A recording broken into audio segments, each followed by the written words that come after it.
All right, let's call this meeting to order. Ask you to rise for the invocation. Will be led by Commissioner Jones and remain standing by for the pledge of the flag. Dear Heavenly Father, we appreciate the opportunity to come together and work on the behalf of the citizens of Effingham County. We pray that you'll give us the wisdom to make good decisions tonight that's in their best interest. In your name we pray. Amen. Amen. I pledge allegiance to the flag of the United States of America and to the republic for which it stands, one nation, under God, indivisible, with liberty and justice for all. Thank you.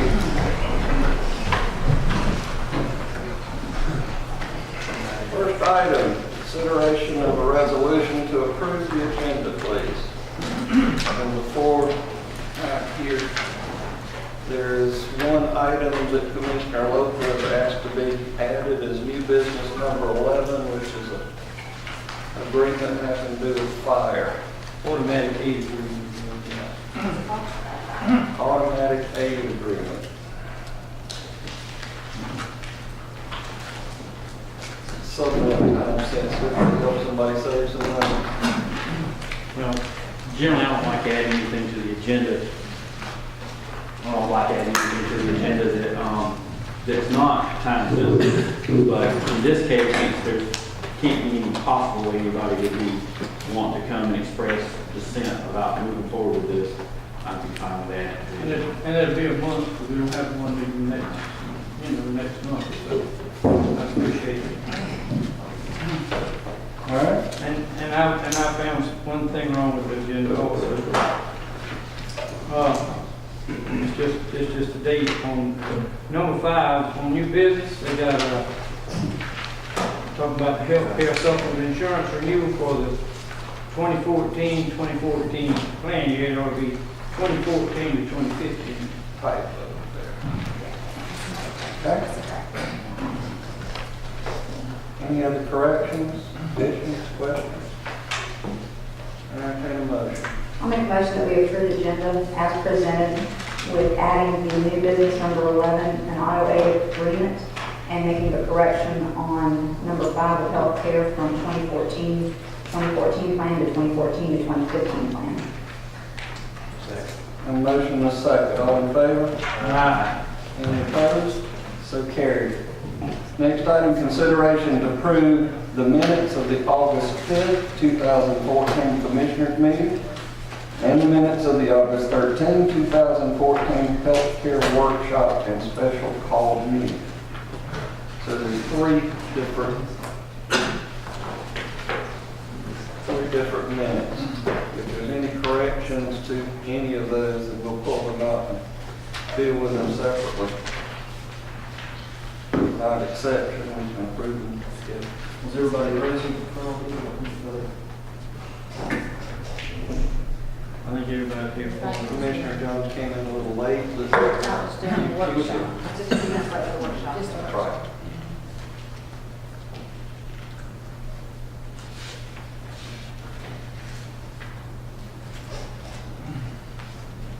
Any corrections, questions? Motion? Make a motion to approve the August 5th and the 2 meetings on August 13th. Second. Motion and a second to approve all 3 meeting minutes. All in favor? Aye. Any opposed? So carried. All right. Should be noted that public comment should be limited to our agenda items only. And the correspondence from this meeting, as our documents from all meetings, are located in the clerk's office and on the Board of Commissioners website. Next item, we have presentations. First one is what I like, checks, ACCG Civic Awareness.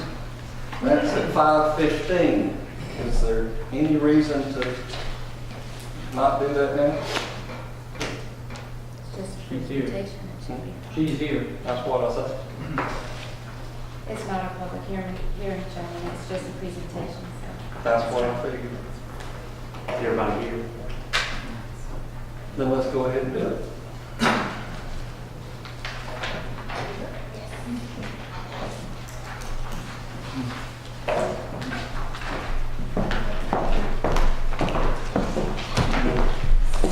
this is the phone board check. The real check has been given to the county. Yeah, I know. Okay. So I'm here on behalf of the Association County Commissioners of Georgia to present Effingham County with grant money to implement the Georgia Civic Awareness Program for Students, or GCAPS for short. And that is a civic awareness program that's aimed towards high school students so they can learn about their local government, state government, and sometimes they get the federal government as well. But Abby Smith, who's here with your Cooperative Extension Office, will be the program manager for that. And I'm really looking forward to seeing what Abby and with the support of the Board of Commissioners, what y'all implement here. Do you want to come take it? Everybody. Come on. Anytime you get money, everybody wants to do it. Yeah. Hard enough to come up. What you think?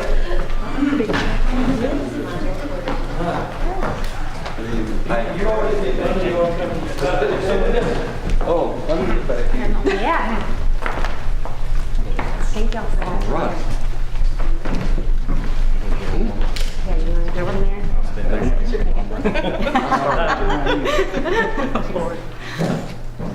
We would be in the deep.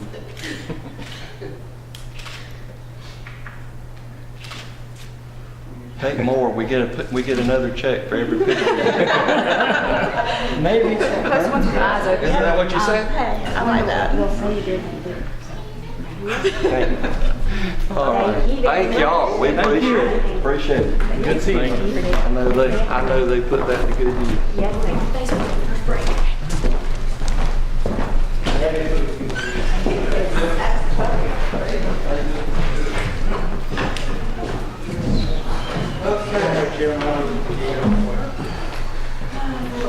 Where's Larry?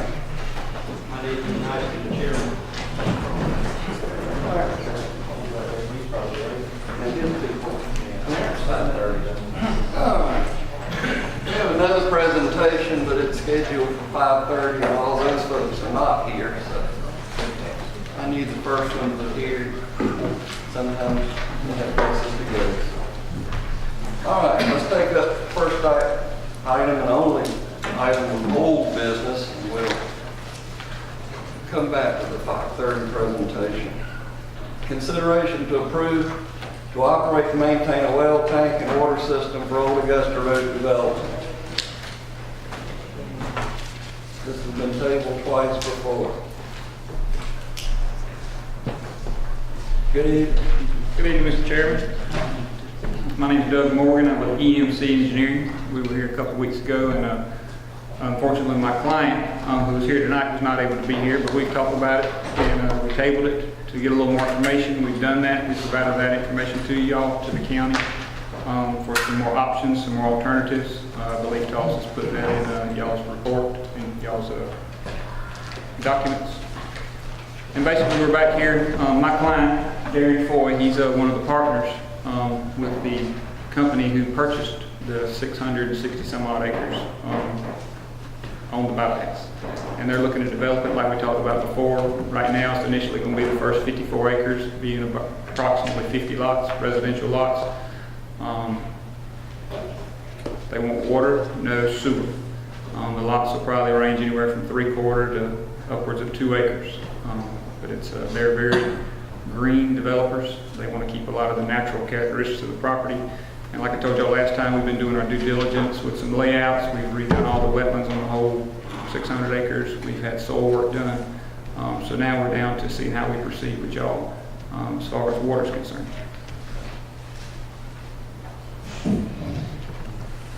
I think let me ask this question up front, and I'll say that I recused myself previously, but I'm not needing to do that now that business has been concluded, so I don't feel like I have anything that would preclude me from staying involved. I think the one question I have off the top of my head up front is when anybody goes to buy land that they're going to develop, they have something in mind at the time that they make the purchase, or they should have already done some cost considerations as to how they're going to provide water and sewer there at that time. And typically, while I think it's happened in a couple of small scenarios, it's not something that Effingham County does to allow our groundwater withdrawal permit to be used. And that's not one of the options typically on the table. It's almost like an exception that's being asked. So with that being said, I guess what I'm asking is, I would make the assumption that they understood up front that probably we're going to need to provide water, probably not from using our ground capacity.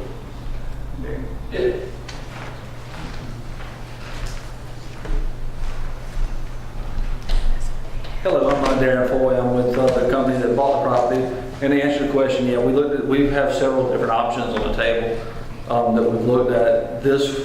We looked at running the main line down and what that cost would be in a joint venture with potentially Effingham County. We've also looked at, there's other water providers within what I would consider shooting distance that we can get the water from if need be. Okay. You're able to legally, there's other water there that's definitely available to you? Yeah. Yes. Okay. There's other water there, but whether you could get it from them is questionable. Because it's in our Yes. service delivery area. I understand. I mean, but that was just one of our other options that we, that So you presented. don't know if it's an option? We don't, that's not, if it's an option, it's an option. If it's a questionable option, then I guess it's different. It is a questionable option. The option of running y'all's line down, it was our understanding that was not a questionable option. But at the time that you bought the land, when you were figuring it was going to be feasible enough for you to buy the land to do the development, you were aware that was one of your considerations? Yes, sir. Yes, sir. We had that in our budget. Because I guess why I'm asking this way is because I'm trying to figure out why would we release our ground withdrawal? It's a valuable commodity to Effingham County, so why would we do that? I would think that it makes the most sense because if we put in our own groundwater there, you can tie back into it. Y'all are going to get 100% of the revenue, and you can tie back in that line later. Is what EMC it kind of affected us to. From my perspective, obviously, what makes the most sense is we put a lot of money into a road system for industrial use on Old Augusta. And from planning purposes, the best place in Effingham County to have water and sewer service is where you have your road that is also industrial. So Effingham County should that's where we want our water and sewer, and not groundwater, but that's where we want to run our lines. So to me, it would make more sense that we have lines run there, and then if we have somebody that wants to actually have some service there, even if there was a differential, one of the things that's presented to us is if there was a differential, in other words, if you only need a certain size line to service you, then it, in my thinking, and I'm only speaking for myself, would make sense that you're required to pay that. And if we need you to run a bigger line to help other citizens, in my thinking, I don't even know if legally we could require you to pay for something that's going to only benefit other citizens. So that's where the cost sharing comes in, that we pay our part and you pay your part. That makes the most sense to me. But I'm asking these questions to see if there's something that I'm missing. That's why I'm. Well, that is our intent, and asking for this consideration is to see what y'all's participation would be and where our participation would be. That being said, it has to make sense for a developer to develop the property as well. At the total cost of the line, it doesn't make sense. I'd be better off to conserve it and leave it like it is. And I guess that's why I was asking the initial question. When you bought the land, what were you thinking about? What it was going to cost you to service that area? We do a lot of different things with property. Sometimes we conserve it, sometimes we develop it out. And we have both options available to us at this time. Okay. So you don't have to make it a residential development, you can do something else? That land is actually being, it's also needed by the DOT. They would like to have it for the port expansion. So we do have other options on the table, or we can conserve the whole piece, and we have some options. The best use for it, in our opinion, is to develop it, because Effingham County, in our opinion, is lacking what we consider A-tier lots. Mm-hmm. Well, I know one thing that we've done, if I understand correctly, is we've provided you use of the engineering that we already paid for in that area, and hopefully that was some type of benefit, cost benefit, as far as it goes. What did that engineering cost? Do you know what it cost? As my understanding was probably in the area of $400,000, something like that. Probably. I don't know the exact number. Okay. So, well, the first time it was presented, and I can't remember, help me out, was it presented that the county, that they pay for all of it and they just realized it wasn't feasible? Or was it always, like the first time it was presented as cost sharing and then they decided to try to other? No, the only thing we're presenting and asking that we've only come before y'all is to, after we've been doing all our work together outside of the county, Yes. as the third option, we brought to see if it was in the county's ability to consider a well and a tank. That's what we're here for, only to see if y'all would, just like it reads, consideration to approve, not requiring us to run a line, not requiring us to. You just want to know for We want to know tonight, tonight, based on what's on the agenda, would it be willing for y'all to give Mr. Foy some taps so he could install a well and a tank yes or that no? they would pay for, that y'all would own? Okay, yes or no? And then, well, depending on that answer, then. And you then guys we make our look further. decision, do we come back, do we do the cost sharing? Does he look elsewhere? Does he change his mind not to the development? Okay, and I wasn't trying to overly get your business other than understanding, like, if there's a way that my vote tonight would affect you where you could not then do business, I didn't necessarily want to go that route either. I was trying to understand things, so don't take that. Talking with EMC, they suggested this is the most economical way for us to proceed with the development. So that's what we paid them for, is to take their advice. So they suggested it, and that's why we're here. We would like for y'all to consider allowing us to use the groundwater. We're on the original proposal, we're proposing that we pay for the tank, the infrastructure, everything, and then sign it over to Effingham County at a later date. And so my question doesn't seem unreasonably, the one thing I was trying to get to was, probably any developer might want to say, hey, we could do a well cheaper. Can we use groundwater? Like, maybe any engineer could come up with that for any developer. And what I was trying to understand was there a purpose? Was there a need here bigger than, because we don't offer that to everyone else. So That would depend on a case-by-case situation on how far the property that's proposed being developed is away from your main line. That would just depend on where the developer bought the property. I understand. Yes, sir. For full disclosure, I want everybody, we had a phone conversation one day, correct? We did. And I want to be sure that what I'm seeing in this book, I ask you to figure out what size line they would need for this development. Correct. And it looks like you have done that. Yes, I gave you 4 cost estimates. I did a cost estimate based on the plans that Mr. Jim Vaughn, the previous engineer, prepared, extending a 16-inch line the entire way. Right. I then backed it down, and because based on our phone conversation, we wanted to come up with a cost on what it would take for my client to be provided water at his front door. So I did that, and then I just stepped it up. The scenario that worked for him based on the pressures and flows that the county gave me after a week-long flow test in the Park of Commerce, we ran the model, and we could run a 10 for part of the way and then an 8 part of the way. And that would get it to his subdivision. That would give him upwards of close to 27, 28 PSI at his subdivision. So Based on 200 homes and a fire flow for nobody else to ever tie onto that line again except him. That's the way I figured. All right, so this cost estimate of $744,500 to run a 16-inch line would be what I think the county has always proposed. That was based on the previous plans that y'all have already had And then prepared. there's 2 others. There's one to run a 12-inch line and one to run an 8 and a 10. The 8 and the 10 is to serve just his 200 homes and a fire flow, and nobody else ever ties onto it again. But what about the 3 that says 300 watts, not 200?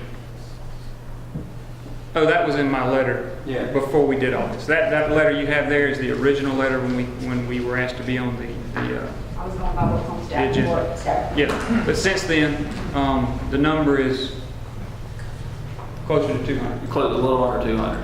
All right, Because so of the larger 8 and lots. the 10 is what they would The 8 and require, the 10 is what will work for them. which is a $431,000 cost Yes, sir. compared to the 16-inch line being $744,500, Correct. compared to them putting a well in with a tank and a backup generator of 157.5. Correct. So it's all about numbers, really. Right, and like he said, when he came to us, we showed him, we got with Mr. Leota and Mr. Allen, and we eventually got plans, for y'all's plans for water and sewer down the bypass. Then, there's three options. He has a well and a tank, he has y'all's water line extension, or he has a private utility provider across the street who has expressed interest with the previous landowner and this landowner. So I gave him three options, and because this one, dollar-wise, was the cheapest, we're exploring that. And there's probably another one out there, to be honest, but basically, you've got a lot of water providers that would be happy just to take our groundwater permit and put a well to service this development, wherever it may be in this county. It's not there or any particular place.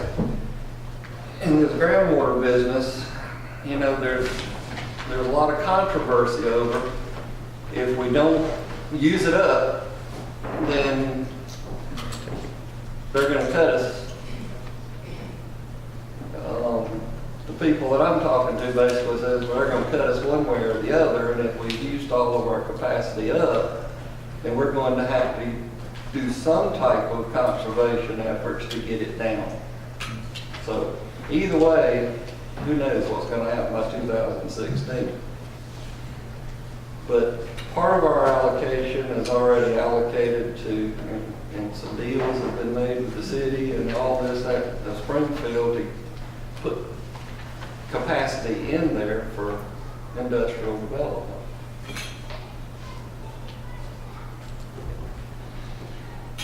I've done development, and I know it's all about dollars and cents. And I don't have a vote in this thing unless it comes down to a tie.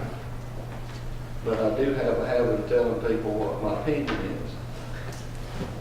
And my opinion is we don't need to be taking any of our groundwater permit and giving it to any developer just because of dollars and cents. My vote would be to run the surface line. Now, if your client can do it with 12-inch line or 10-inch line, then so be it. I think that the county should top up the difference to get it there, but we need to start building that infrastructure down that road. That's my opinion. Well, I agree with you, that is the big deal. The big deal is about the surface water permit and the amount of gallons we have left. And again, precedent here with everything, or is everything. You know, if we do this for one developer, then it's going to be that same thing. It's going to get asked again and again. And I understand that the cost is much higher to go with the surface water line, but that is probably, if the lots justify the construction, that's probably the best route to go. Obviously, if this was my proverbial Ford Motor Company or Boeing building out there, well, there would be no doubt that the county would be all over this for the jobs we would be creating. The question at hand is whatever we decide to do, does it justify giving up surface water for well installation, or does it justify the cost, whatever that is, to run the increased water lines out there? I'd like to see the county help run that line there and go ahead and put a big line there. We'd have it that far. Anything else to go up above that, I know we'd have to have a fund, but we'd at least have a 16-inch line there. And I think we'd be willing to help pay for it and get it that far with a big line.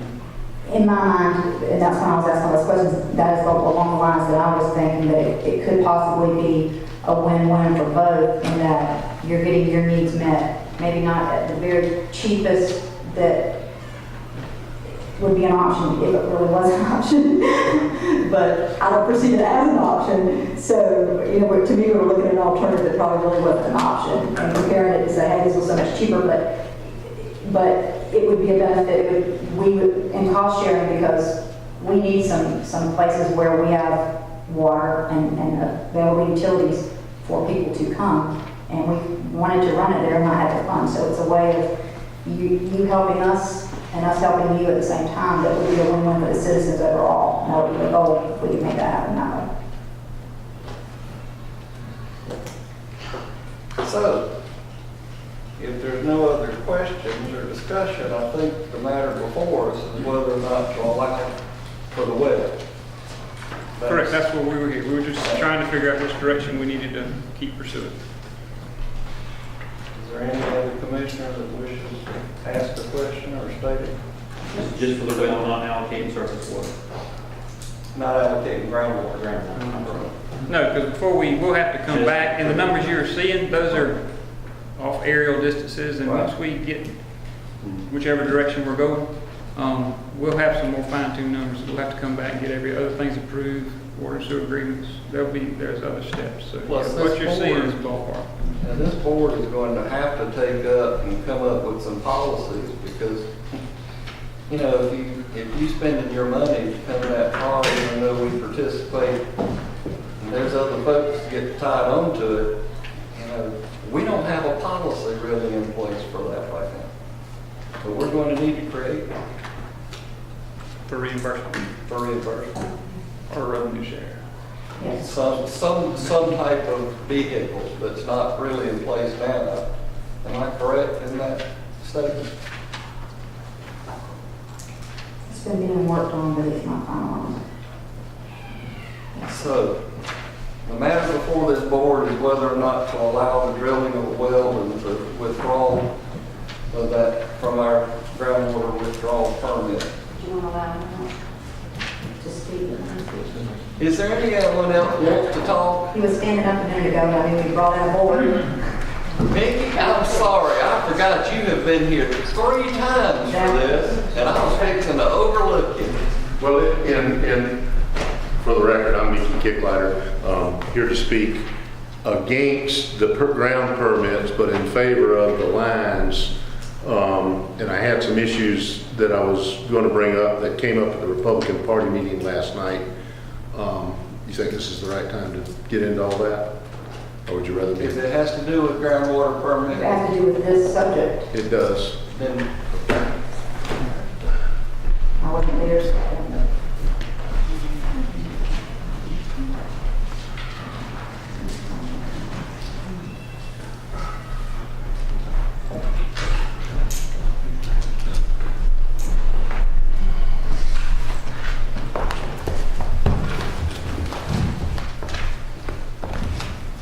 Clarence, keep your folks on hold for a few minutes.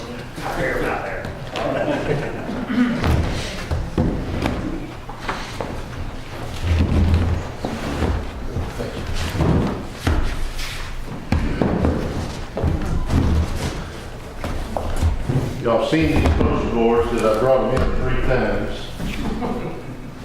We thought it was good for you.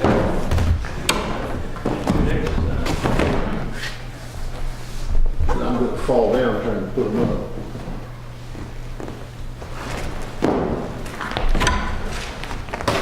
And what these poster boards are, Thank you, Pat. Thank you. thank you, Pat, was several years ago when the Old Augusta Road project was first begun. The IDA commissioned Dick Knowlton to do a study about the paving of the road. And the study Dick did was to show that from an economic development standpoint, the paving of the road was a substantial benefit to the county. And approximately 15 years ago, the county started making these plans. I think Dick was retained in 06, 04, 05, 06 to do the Miracle Mile study, which he did, showing that from a cost standpoint.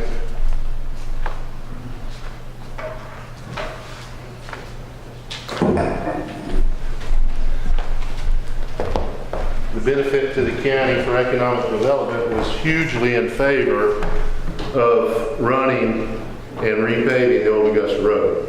As y'all know, my mom and dad owned the first 250 acres when you turn off the Old Augusta, off 21 onto the Old Augusta Road. And then my cousin Bobby owns the next 250 approximate acres. The county requested that my mom and dad and my cousin donate the right-of-way for the county for the old Augusta Road, which was done. My mom and dad donated 8 acres, but they got back 2, so it was a net 6. And my cousin donated 6. The value of that property at the time was approximately $300,000, a little over $300,000 per donation. So $600,000 plus in property donated. In addition to that, at that time, in anticipation of paving of the road, my mom and dad and my cousin rezoned their property industrial/commercial. And since '06, when they made the donation, and in '07, when the property was, I can't remember if it was '06 or '07, but since that time, in property taxes above the AR1 value, they have paid $105,000 of additional property tax, in addition to the $300,000 plus that each gave to the county. So there's $700,000 of value to the county given by my family for the paving of the old Augusta Road above the AR1 tax value. And I bring that up because the approximate cost to run this line is $700,000. And one of the promises made to both families in return for the donation of the land was that they would eventually get water and sewer. Now, one of the issues that has consistently been discussed in this county with regard to water and sewer lines, and we've heard this numerous times, and this is the issue that came up in the Republican Party meeting last night, is that we can't afford to service our water and sewer debt. And we've all heard that. And what I want to point out is under the Developmental Impact Fee Act, that statement is not accurate. And that statement is a carefully manipulated statement that I think was given to this board by former staff members to reach a result that they may have wanted. And I want to point out to you why I say that, because every time I tell somebody the county's got plenty of revenue to pay their water and sewer debt, their eyes roll back in their heads and they think I'm speaking Greek. But if you'll look at item number 1 in the packet that I just gave you. Does that thing work? That light up thing work?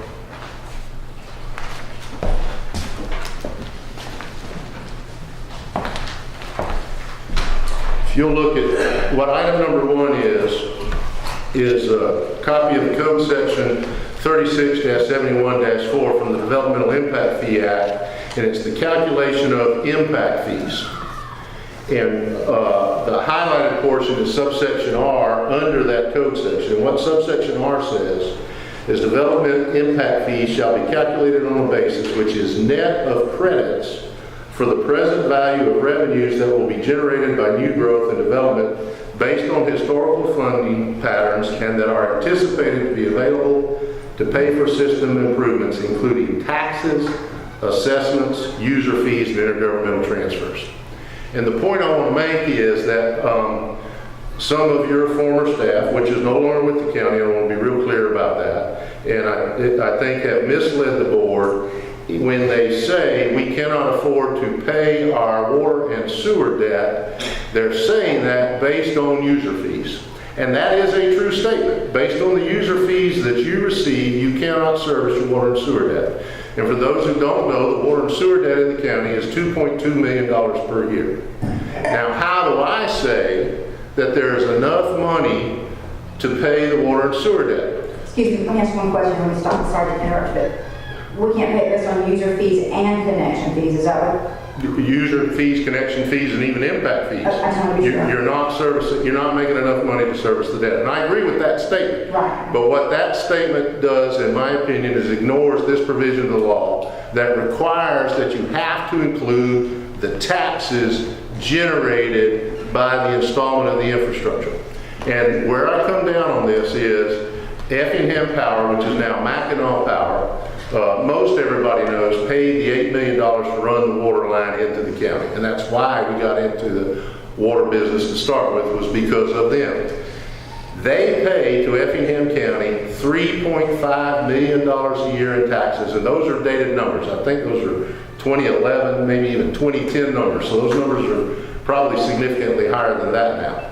That $3.5 million is sales tax on the natural gas and property tax on the turbines and the personal property only. The IDA owns the real property, so there's no real property tax. The debt service is 2.2 million. So the point I'm making is, if you abide by this code section, and you calculate the taxes that you're receiving from one industry alone off of the infrastructure installed, our county has a $1.3 million profit off of the water and sewer system.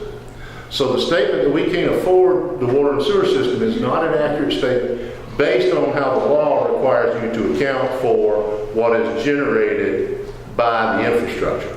So I'm not opposed to these gentlemen's development. I think by all means they should get their development.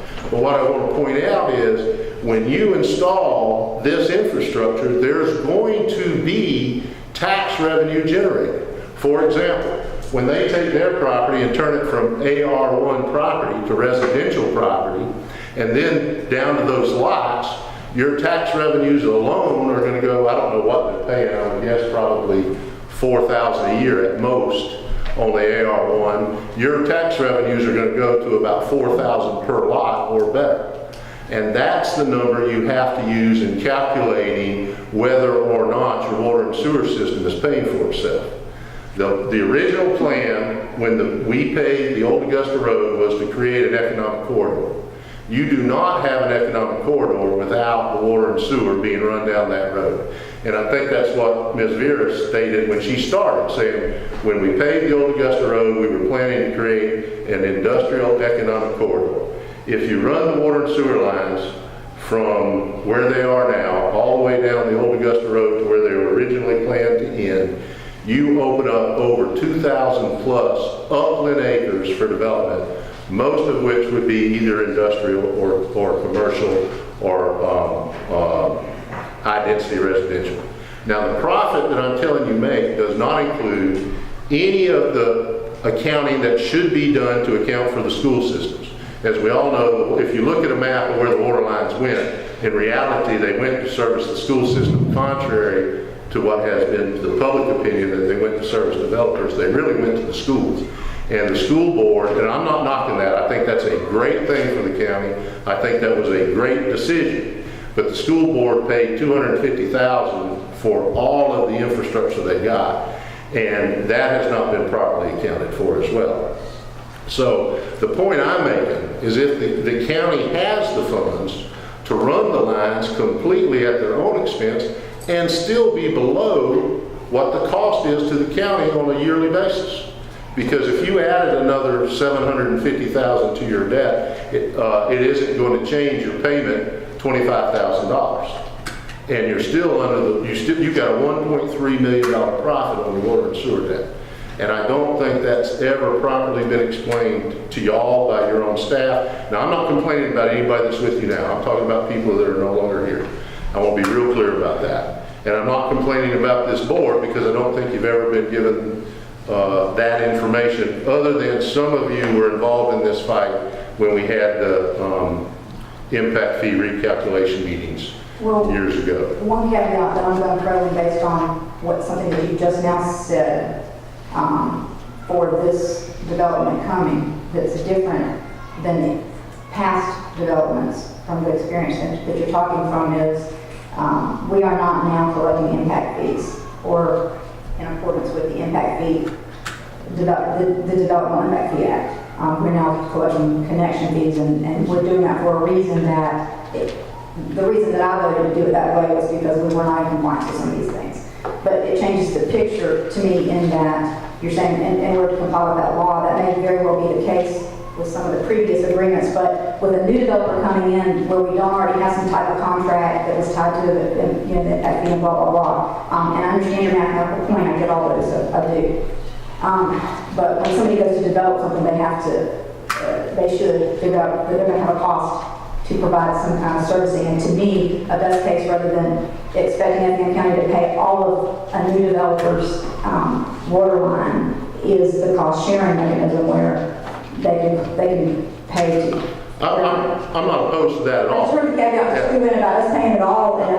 The point I was making, that if you did pay for it all, the return on the investment to the county would significantly outweigh the additional debt burden. In the long run, when it's fully developed, but somebody's got to get all that finance and paid for the years it takes to make that happen. Well, and the point I'm making there is that you've already got a profit. You're way ahead of the game, 1.3 million per year, and for every year since Effingham Power went full service. Now, I don't know what year that was, but that was probably 06, because I know they were full service when I lived on Blue Jay Road. But we have to look at the math, not just on their subdivision, but all of these things we're having to, and I don't know that we'll wait on that. If you look at item 2, I have included the economic impact study that this board requested the Old Augusta Development Group to do back in 2009, which showed the return on the taxpayer dollar investment for running the water and sewer lines all the way to the Grandview project. And that economic impact study, based on one industry at Grandview, showed a minimum return on the investment of 8% and a potential maximum return on the investment of 46%. Now that's just one industry along that whole corridor.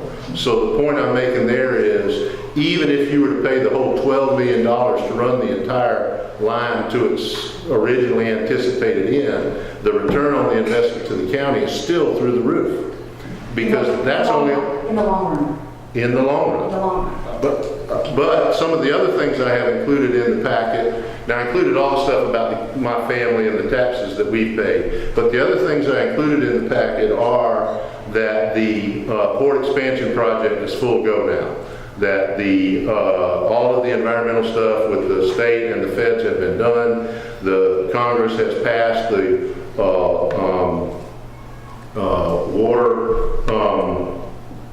Water Resources Reform Development Act. The President has signed it. I also included where there is, and not a lot of people know about this, but there is a plan for a second canal through Nicaragua that is to be bigger than and have more shipping than the Panama Canal. And the point I'm trying to make there is, as everybody knows, 2015 forward, the expansion of the Georgia port is going to go through the roof. The Nicaragua Canal, which is not anticipated to even be a reality for 15 years, so 2030 forward, the shipping in Savannah is going to be even greater than it is expected from 2015 to 2030. So yes, I am talking about making an investment now that we will reap the benefits of, I believe, short-term and long-term. So I am opposed to them getting the groundwater permits for a lot of different reasons. B, I am for the water and sewer lines being run down the Old Augusta Road. Thank you. And thanks for letting me find this. Thank you for taking the time. I've been privy to part of this, but I got a feeling that this is going to be very in-depth and something that we can use. Well, the economic impact study was done by the Georgia Southern School of Economic Development, and when they did it, it was 09, so we were in the hearts of the Depression, and even then, their most conservative study showed a positive return, so I think it's worth digesting, and I've got other copies if anybody wants them. All right, but for the matter before us this evening, I think you made your point that where you stand on that. Any other questions on that item? If not, I will call for a motion. I'll make a motion that we deny the use of the county groundwater withdrawal. Second. A motion and a second to deny. All in favor? Aye. Any opposed? Thank you. All right. So carried and denied. All right. That's the only old business item, so let's back up to our second presentation, which is a proclamation. Clarence, you got all your folks? Yes, sir.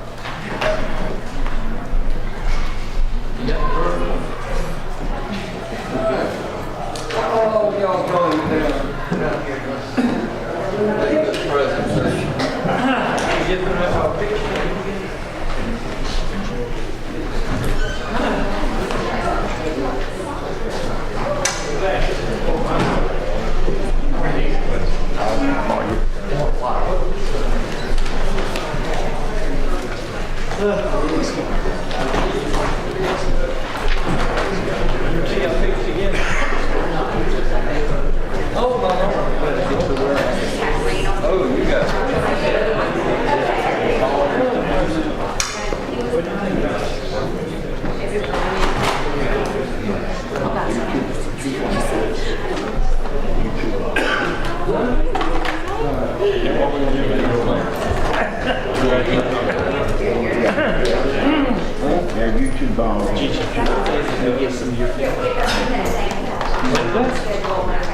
You need another ball. You need 2 balls.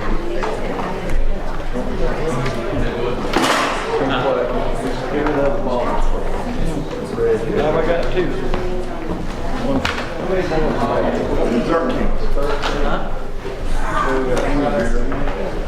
Each on need 2. Now you're just gonna hand everybody a thing.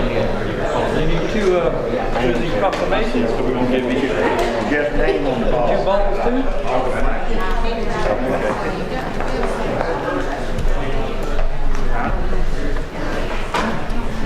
So what are they all planning on doing? They all guys gonna do 1 at a time? Or the whole group? They do a group.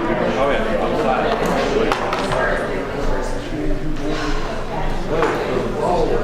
Names.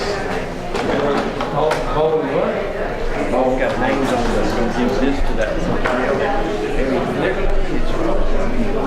I need one more black. One more ball. Oh, okay. All right.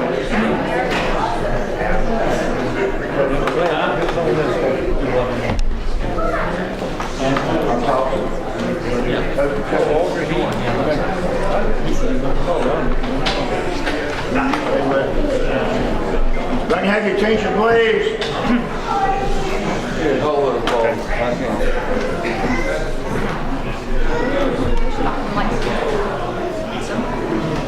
All right, let's be in order, please. Can they come and stand behind me back here? Yes, no, I've got some. As passed by this board previously, proclamation of Effingham Champions Day, Tuesday, August 19th, 2014. Whereas the youth of Effingham County Recreation and Parks number 1 Flea Boys Sandhill received 2nd in GRPA State Flea Boys Baseball Championship held in Cordele, Georgia on July 10th through the 12th, 2014, and GRPA 1st District Champion held in Vidalia on June 19th through the 21st. Whereas the spirit of enthusiasm for athletic competition will be lifted by the recognition of the achievements of our county, and whereas our young people will see and hear of this honor fueling their desire to achieve the same kind of excellence. And whereas the rarity with which this kind of achievement occurs merits some extraordinary honor, and whereas local citizens, businesses, and organizations will recognize Effingham County Recreation for its commitment to young people, and these special young people of Effingham County for their dedication, commitment, and excellence in their arena of sport. Now therefore, I, in full appreciation for the amazing accomplishment attained by the youth of this county and the honor they brought to each member of this county by their perseverance and performance in the 2014 baseball season, proclaim that August the 19th, 2014 be known as Effingham Champions Day, and call upon the citizens of this community to observe this day in a proper manner, honoring these young people. Signed by each of our commissioners.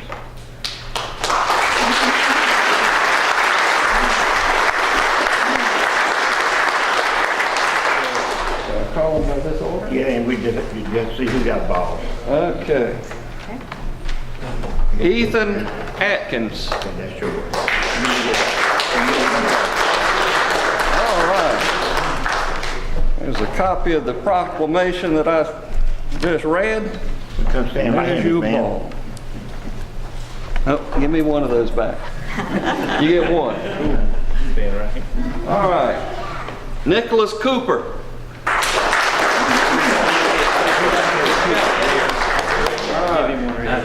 There you go, buddy. Here you go. Thank you. All right, and this is yours also. Congratulations. Griffin Howe.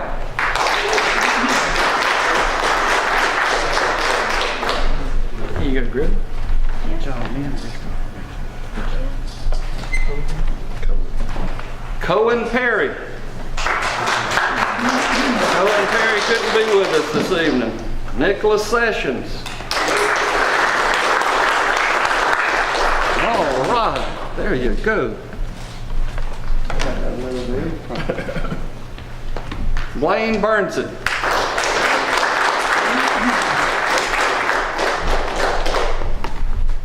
Everybody?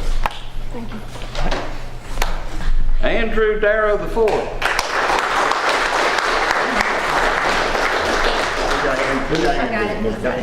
All right. Bunch of these young men. Okay. Peyton Kirby.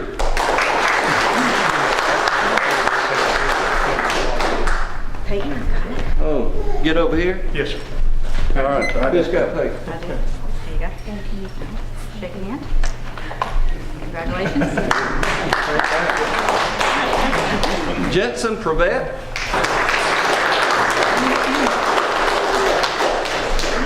Congratulations, young man. He told me to get over here.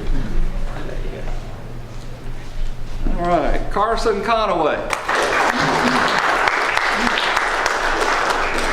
Everybody? There you go. Aubrey Heath. Congratulations. Here you go. All right, Chase Litchfield. Good job, man. Thank you. Tanner Wright.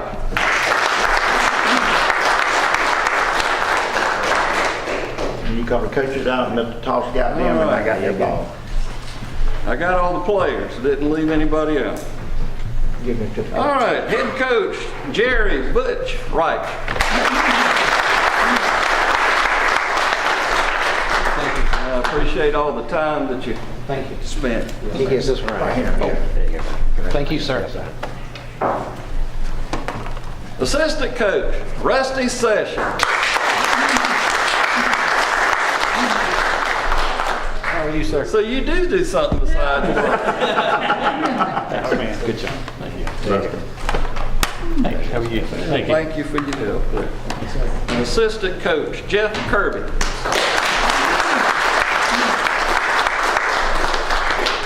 Congratulations. Appreciate you taking up all the time there. You got Yes, sir. And here you go too. Appreciate you finding one. Thank you very much. All the boys right here in front of All us. right, the ones up front. Get everybody there with your coaches and Stand right here and we'll crowd in.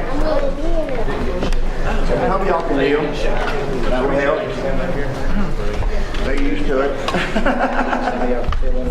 Look, get Rusty and Biff behind. Side. There we go.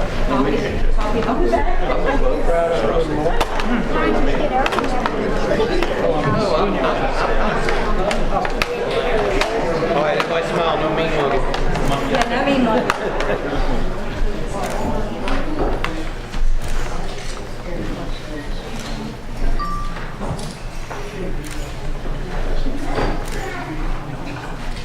order a picture.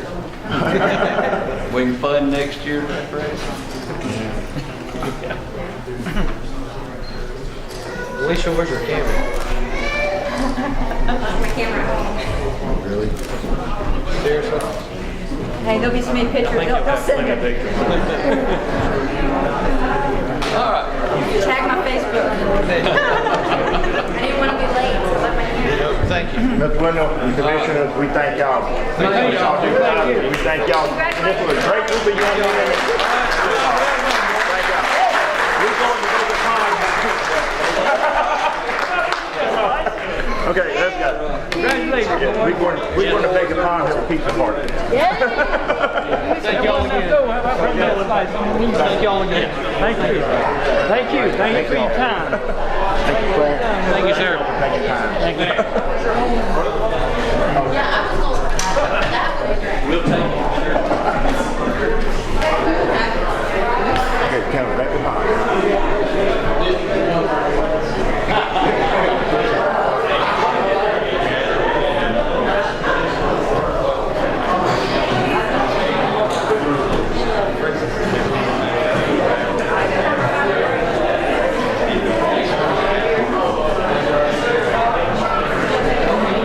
Just so y'all know,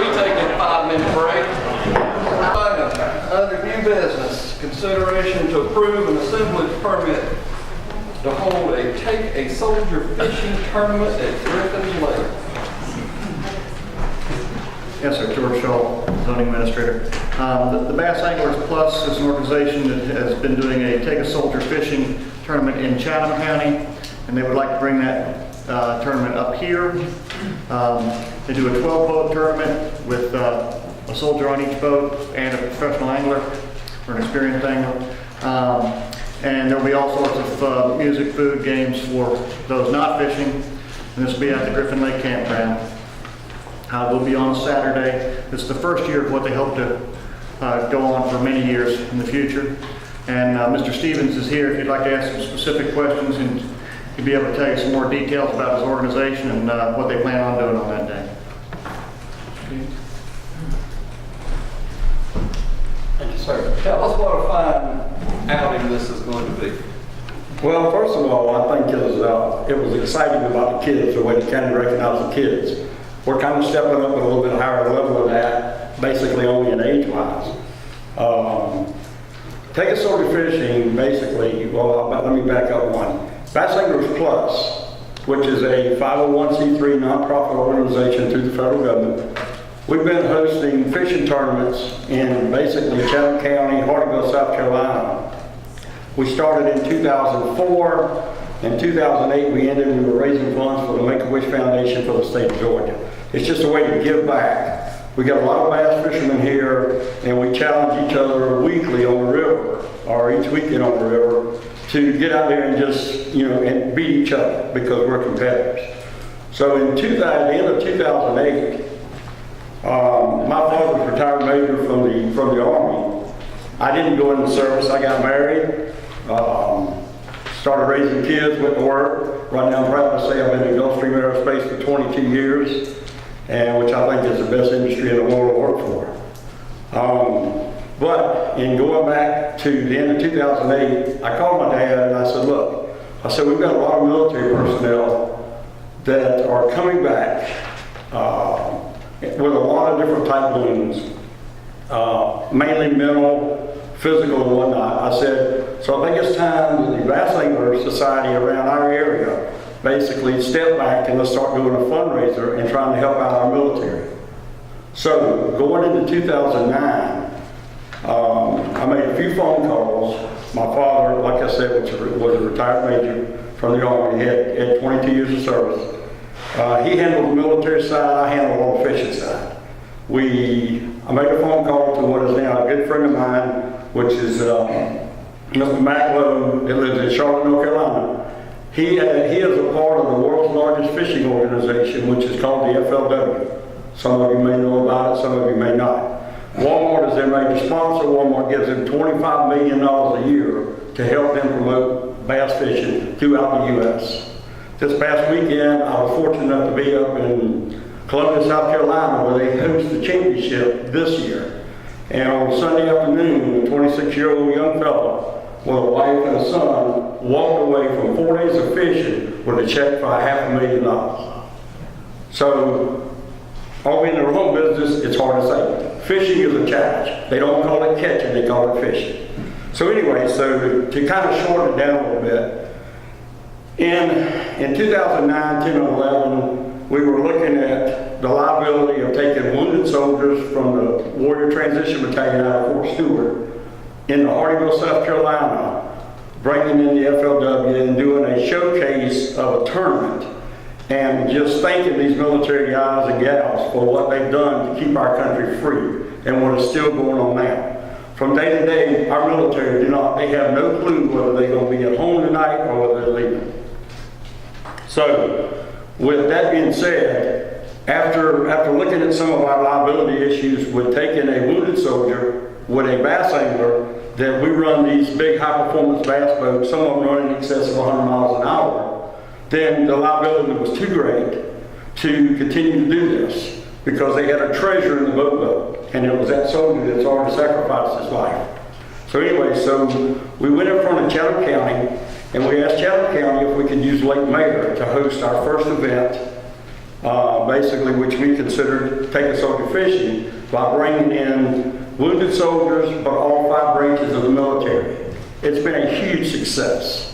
We've done it from 2011 all the way up to the present. We host that one in April. And what our plans are, because I live in Guyton, I've been up in Effingham County for about 22 years, is to go to Griffin Lake, which we know is a private facility, but it's the closest thing we have to a body of water that allows us to put these large, very expensive bass boats and only use the trolling motors, not the big gas motors.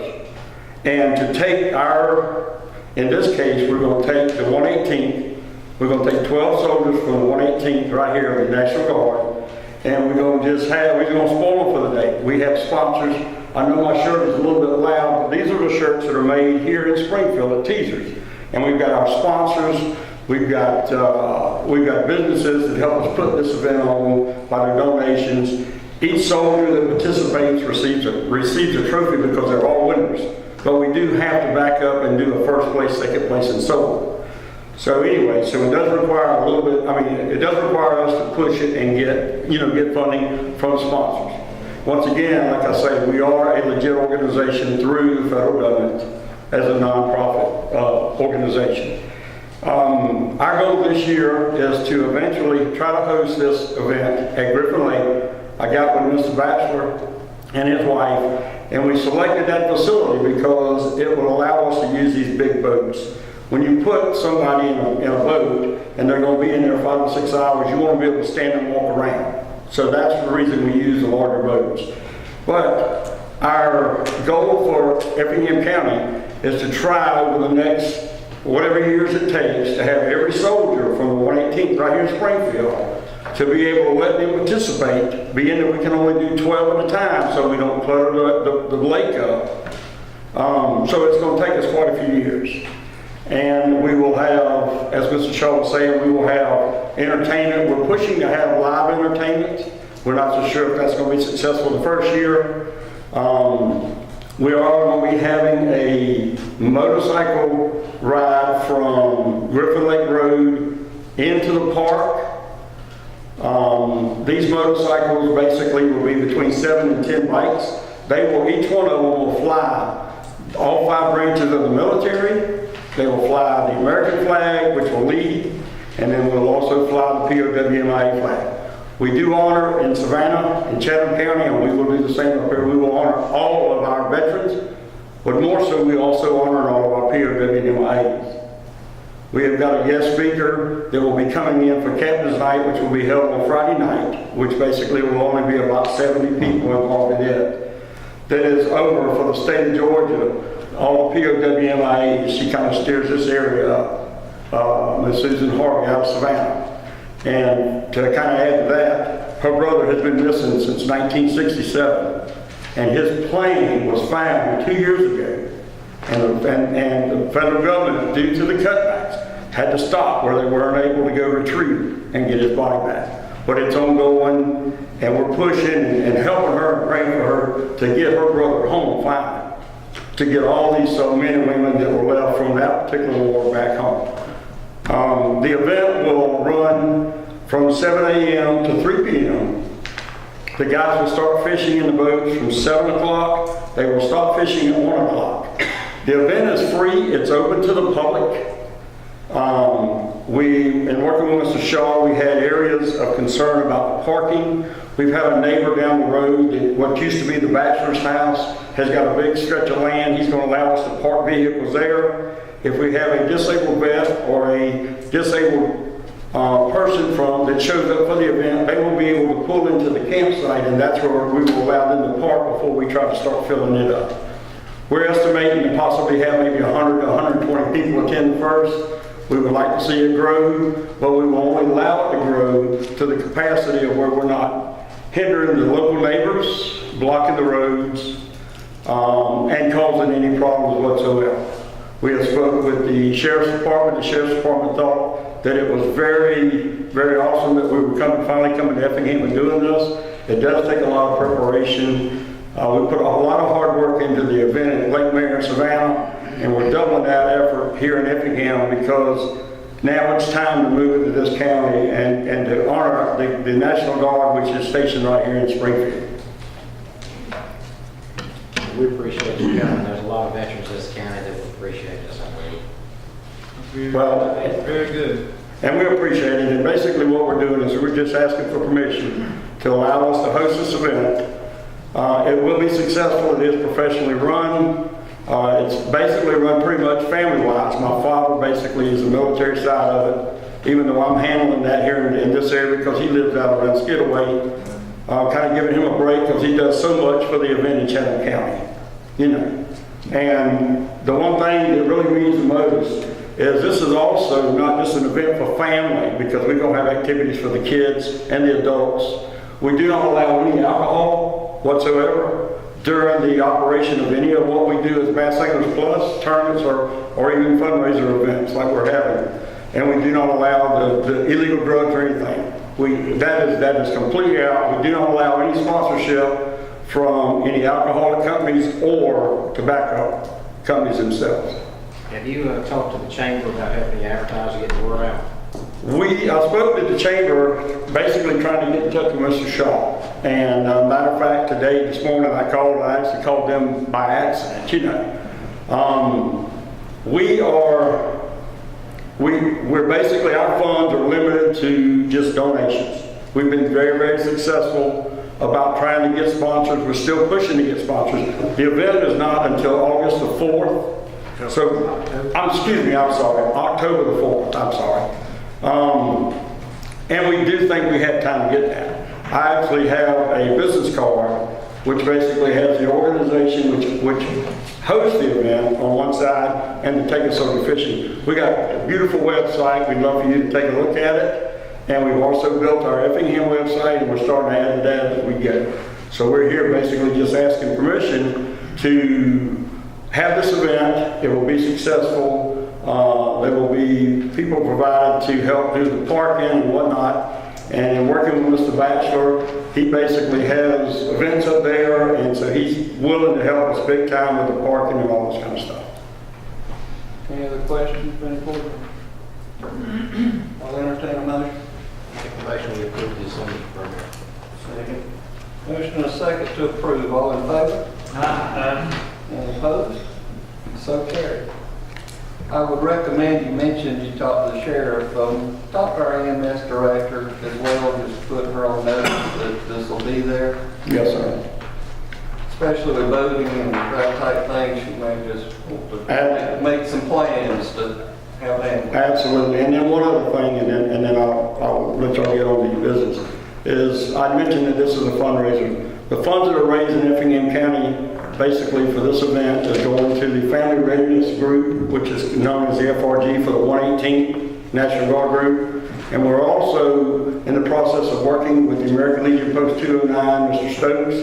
And we will also be making a contribution to the Disabled American Veterans of Effingham County as well. So the funds that we raise here stay here. Thank you very much for your efforts. Y'all have a good time. Hope that Thank you very much. Success. Thank you. All right.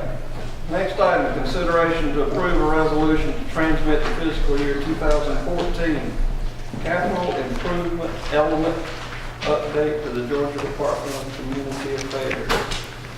Yes, sir. As we do every year, we have our capital improvement element because we still have an impact fee ordinance and we still have funds encumbered from the impact fees. We will continue to have to do this every year until that does go away, which I believe is the intention. Obviously, the number of projects funded by impact fees goes down every year, as you can tell by the charts in the back. And basically, this is something we have to do as long as we have the impact fee ordinance. And if you have any questions, specific questions, I'll be glad to answer them. Just real quick, I realized the additional information was emailed to us and then put in our pack tonight, but I didn't get a chance to pull it all and study it from the email. Was there any changes to any of them from last year to this year? Changes in what way? Any changes at all in the schedules that we submitted? We're voting on what we're submitting. Sure. Okay. Yeah, what we've been doing in the last probably 3 years, Joanna could give more detail. We've been not only putting impact fee projects, but also all of our short-term work program on here. So the charts have grown or changed every year, but the items funded by the impact fees, the only items that have changed that are funded by impact fees are the few items that we changed, what, last month was it? So they did the new impact fee study. Since I didn't have it in my original package to study, and I wanted to be able to vote on it tonight, I was just trying to understand, are there any categories that were already on it last year that something changed? Because that had happened in the past, where it changed from project is pending to project proposed, or blah, blah, blah, things like that. That's what I'm looking for. You can identify Sure, those things. yeah, and I didn't bring last year's with me, but yeah, anything that was complete last year comes off this year. Some of the items that were pending may have gone into complete this year. Most of the postponed items are either still postponed or came off completely. I think Ulmer Park went from Ulmer planning to postponed or something along those lines. Springfield land acquisition What is that? postponed. What's that? Springfield land, what is that? That's, I believe that's for the recreation complex. Okay. Okay. Springfield Road. Yes. The sheets you're looking for in that gray package.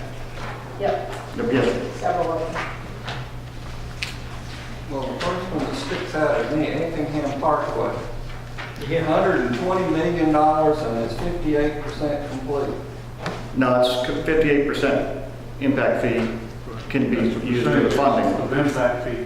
That's available to be used for that project. Thank you. The money's Yes. not available, and just Okay. the percentage that can be used at the Total budget. amount of percentage. Yeah, that's not 58% of the 120 million, no. No. We're not close to that. Do we start building it? Yes. Is this time sensitive? It's not time sensitive this meeting. It's time sensitive. Joanne, have you looked at these? Yes, sir. If you would give me a few minutes, could we table this for just a few minutes and let me go get my sheets and I can give you every change we made? It is time sensitive. I was able to study it last year, and in the past, we had one like that I wasn't able to vote on because I didn't agree with the change that was made. I thought the category was wrong. I just haven't had a chance to study. I believe I still have my pencil changes upstairs, so if we can delay this for just a few minutes, I can get that. It's a lot of information. I haven't had a chance to get it online. All right. Without exception, do y'all mind if we go to another one? Make use of our time? Yeah, we do. All right. Consideration to approve proposals for recruitment of volunteer firefighters. Let's see if we can get this one out of the way, Mr. Clint. Clint Hodges, Fire Chief of Effingham County. As you know, Effingham County Fire Rescue is a career and volunteer organization, it's a combination. And as such, recruiting new members is, is vital to our long-term success. So when we sat down with all of our volunteer staff, North Division and South Division, which I'd also like to point out, I had my South Division volunteer battalion chief with me this evening. But we sat down, to go over some ideas that we haven't tried in the past to try to recruit new members. And the first one we came up with was actually having a booth at the fair and to focus on both volunteer recruitment and fire prevention. And we proposed to use our volunteer staff for this, and kind of be able to interact with the public. The second would be a newspaper and media advertisement, which you have a copy of what we propose to send out to possibly be published. Pamphlets at retail establishments, which we actually have a copy of the pamphlets that we currently use. We're just looking for basically y'all's approval if we can actually utilize this in these establishments. The high school football games, this is something that's going to require a little bit of collaboration with the Board of Education also.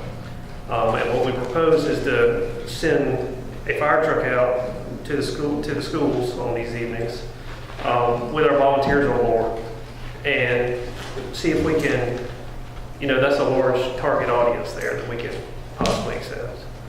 And the fifth one will be meeting with civic groups and organizations or neighborhood organizations And I got a phone call from the Sunrise Rotary about speaking with them already. So these are just some of the ideas that were pitched for. They all sound good. Have any of them been tried before? We do have the pamphlets we have already produced. And that was part of the funding I went ahead and put $1,000 for the year. It's currently in our recruitment retention budget already. I don't anticipate this kind of money would be spent, but it's worst case because we already have a lot of the pamphlets and we already have a couple of the banners that we could potentially use. But we've had these pamphlets in the past. We've just never really, we've given them out when we see people, but we've never really gone out into the public giving them out.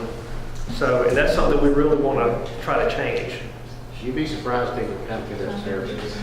Yeah. You put out giving a lot of information. Will y'all be able to set up equipment at the fair as well, or just the booth? Right now, it's mainly the booth. I know Springfield Fire Department actually has a presence at the fair every year. But right now, we just propose the actual booth itself. That'd be good, because a lot of people go through. Well, I say you got 5 different ways to go at it, see which is working the best, and then you focus on that one. If you get 50 new recruits and 10 of them stick with it, you're ahead. Yes, sir. Any questions or comments? I think it sounds good. I think Good luck. I think they're wanting approval from this board, so I need a motion. Make a motion we approve alternative 1 to approve the proposal. Second. Motion in 2 seconds. All in favor? Aye. None opposed? So carried. Thank you. Thank you for taking all the money. Thank you, Mr. Hughes, for serving. That's awesome. And I do appreciate all the volunteers. Sometimes it's a thankless job, I understand, but I thank you. Thank you, sir. Did you get what you went to look for, Joanne? Or Yes, do sir. we need to keep going? I think she wanted to study it and do it later in the meeting. All right. I'd like to give you a copy. I want you to look at it. All right, well, let's keep going Got then. it on a break or something. Okay. Is everybody else looked at all of it? Next item. I read them, yes. Consideration to approve the Effingham points of distribution plan.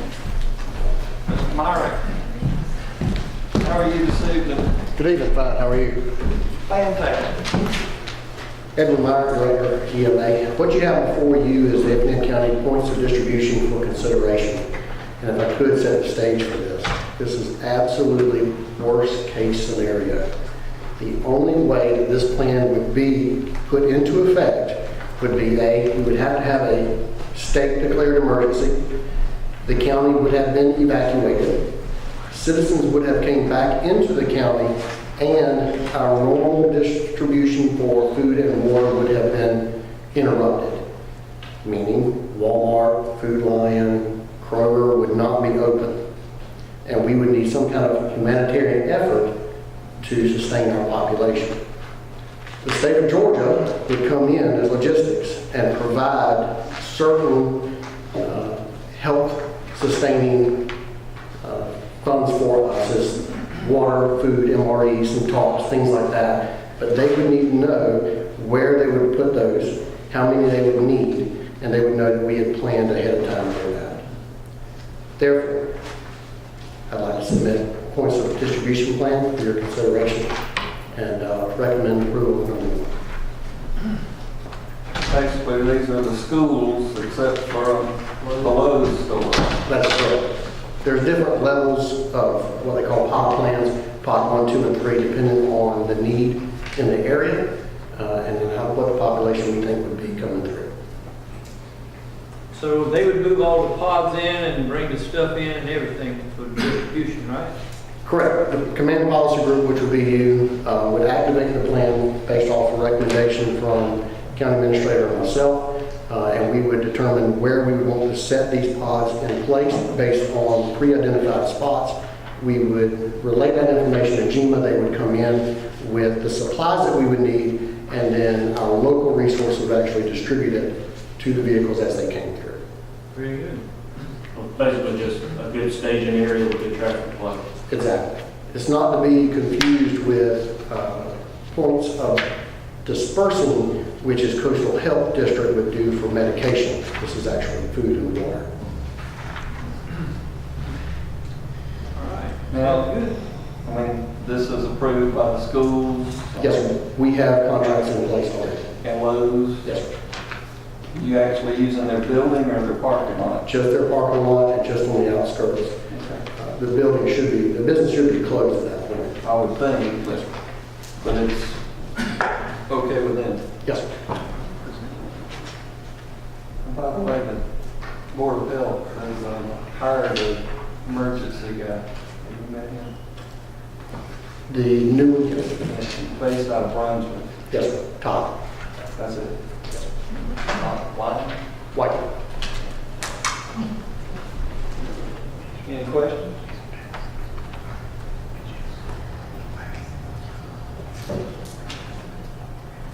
Motion? Make a motion to approve order number 1, approve the point of distribution principle. Motion and a second to approve. All in favor? Any opposed? So carried. Chairman, if I may,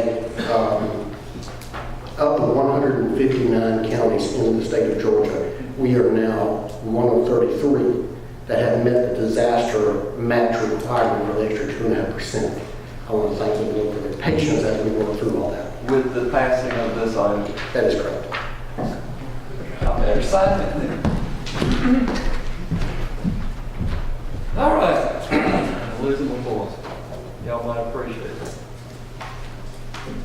Consideration to approve major medical and supplemental insurance renewal for the 2014-2015 plan year.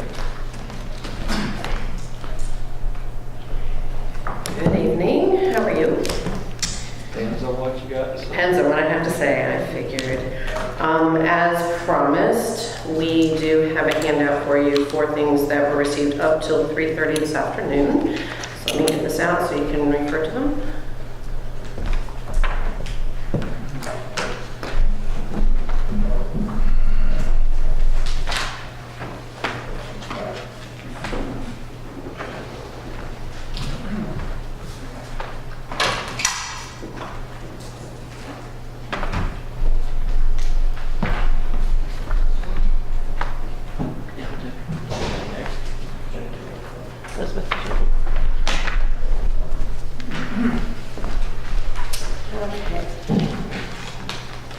Well, first and foremost, based upon our workshop last week, as you know, we've received the renewal for the major medical and supplemental insurances represent all components of the current county insurance plan.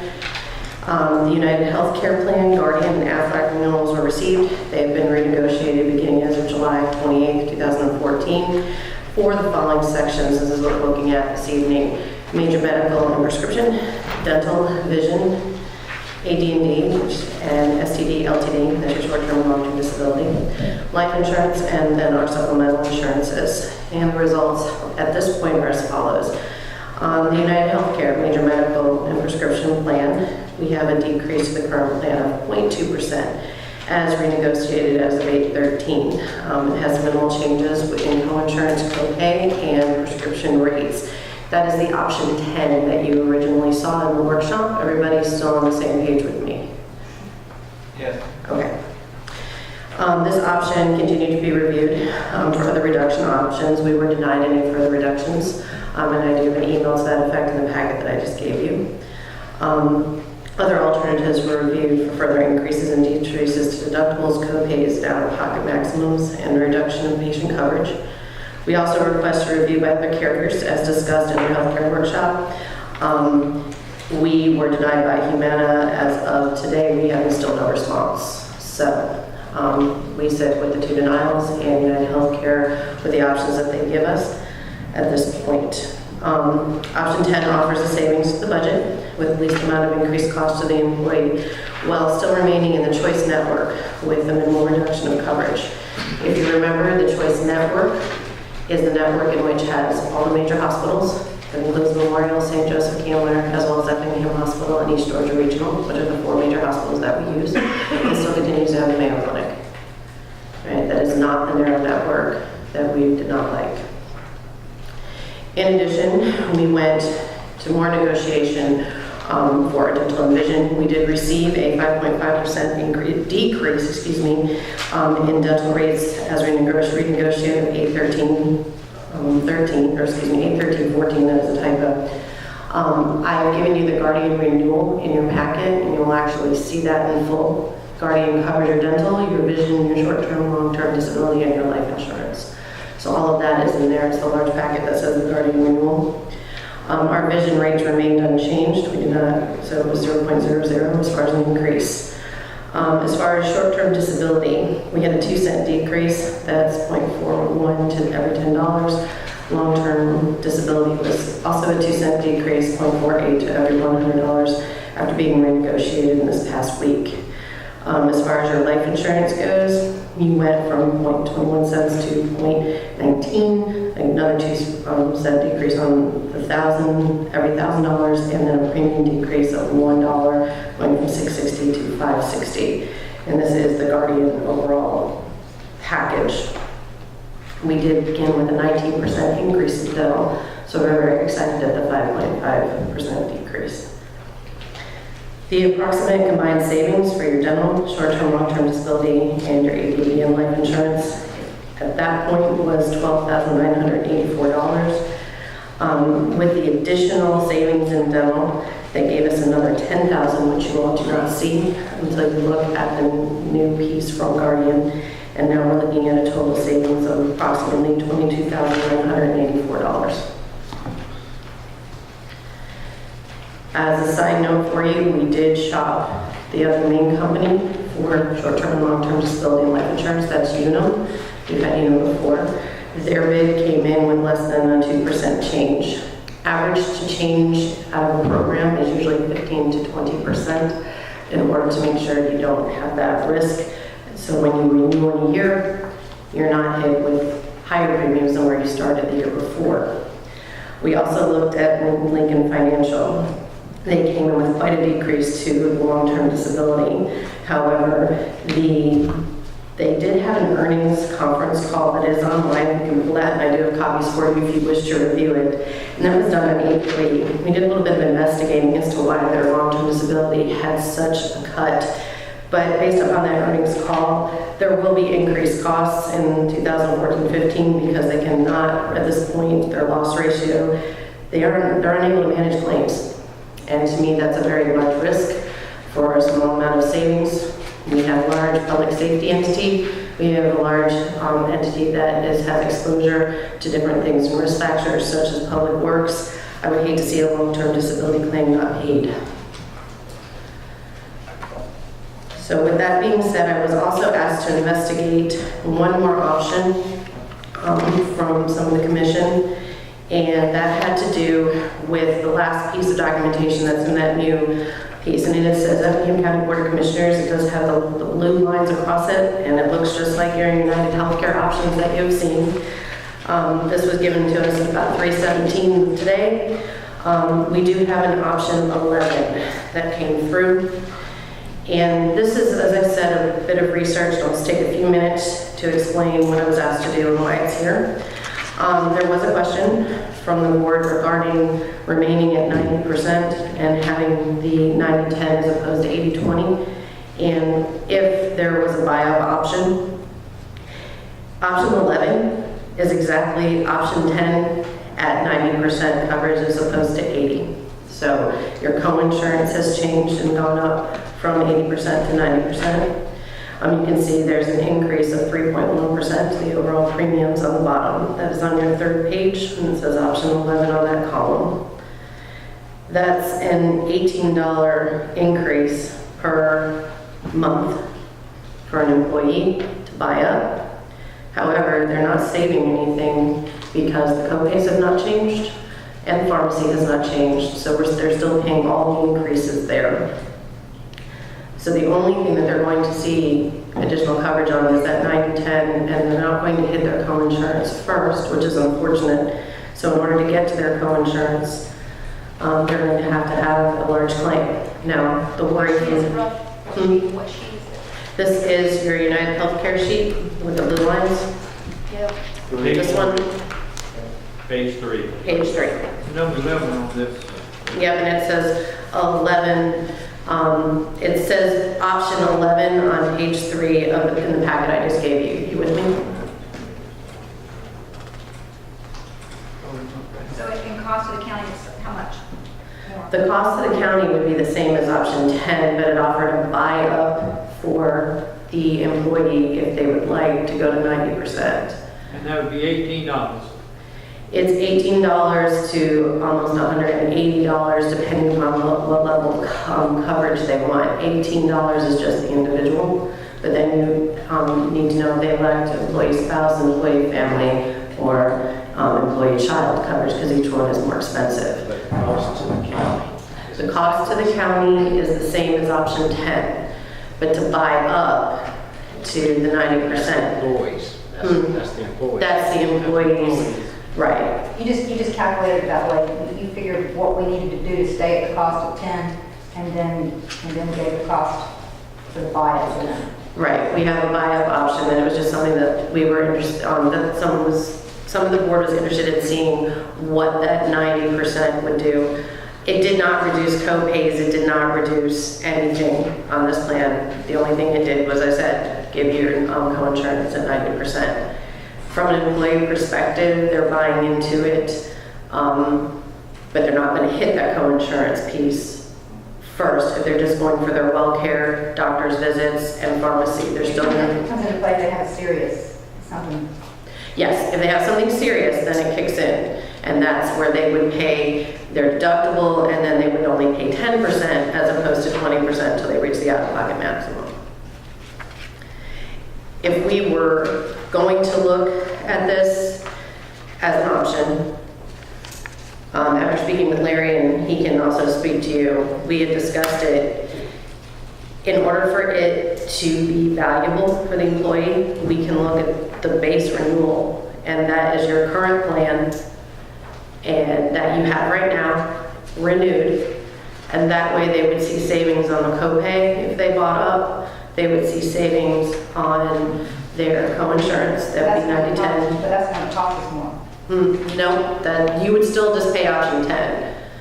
And then they could buy, you're not paying any more than what's in option 10, but you would offer them a chance just to do the renewal, but they'd have to buy up to it. This boils down to the decision of the board. Do you want to give what you're giving now and have a buy-up option? Or do you want to just approve option 10 with the increases that they have? Or do you want, there are two buy-up options that they can go back to 90, or we can stay at the option 10 as we looked at. I have an opinion. Please. I don't like the buy-up for the same thing that I said the other night. It's staff time, it's educational time, it takes up a lot of time. And I don't see where it's a big benefit. I think you can buy an AFLAC or some other type of supplemental policy probably to cover those catastrophics easier. Okay. That's my opinion. Okay. Well, I agree. Well, I don't believe anybody else has got a 90% coverage. That's the county. Yeah, I mean, if we were thinking of going from 80 to a 70 or some kind of, we're getting now to the national norm. Right. We don't have a Cadillac plan, so everyone is aware. Just be careful with the terminology because there's a real definition. Just be careful. We do not have one. You can be fined for that. And we do not have a Cadillac plan. Yes, if it's a Lexus plan, we'll go with that. We'll name it. We have a plan that pays excessively well. Yes, we do. Compared to other plans. Yes, sir. All right, Rush, if we go with number 10, that's what we talked about the other day. Yes, sir. If employees went to the hospital, of course, you got to pay out of pocket to start with $2,000. Yes. All right, say they had an operation, something cost them $100,000. What would be the maximum they would have to pay for that $20,000 minus the, of course, they've already paid that $2,000. They'll pay their deductible at $2,000 as long as this is in network. They'll pay their deductible at $2,000, and then they have an out-of-pocket maximum of $6,000. So the employee is going to, Where do you see that on here now? Under that 2,000, 4,000 that you looked at. 2,000, 4,000 is deductible. Looking at it, he's looking at it. The maximum out-of-pocket.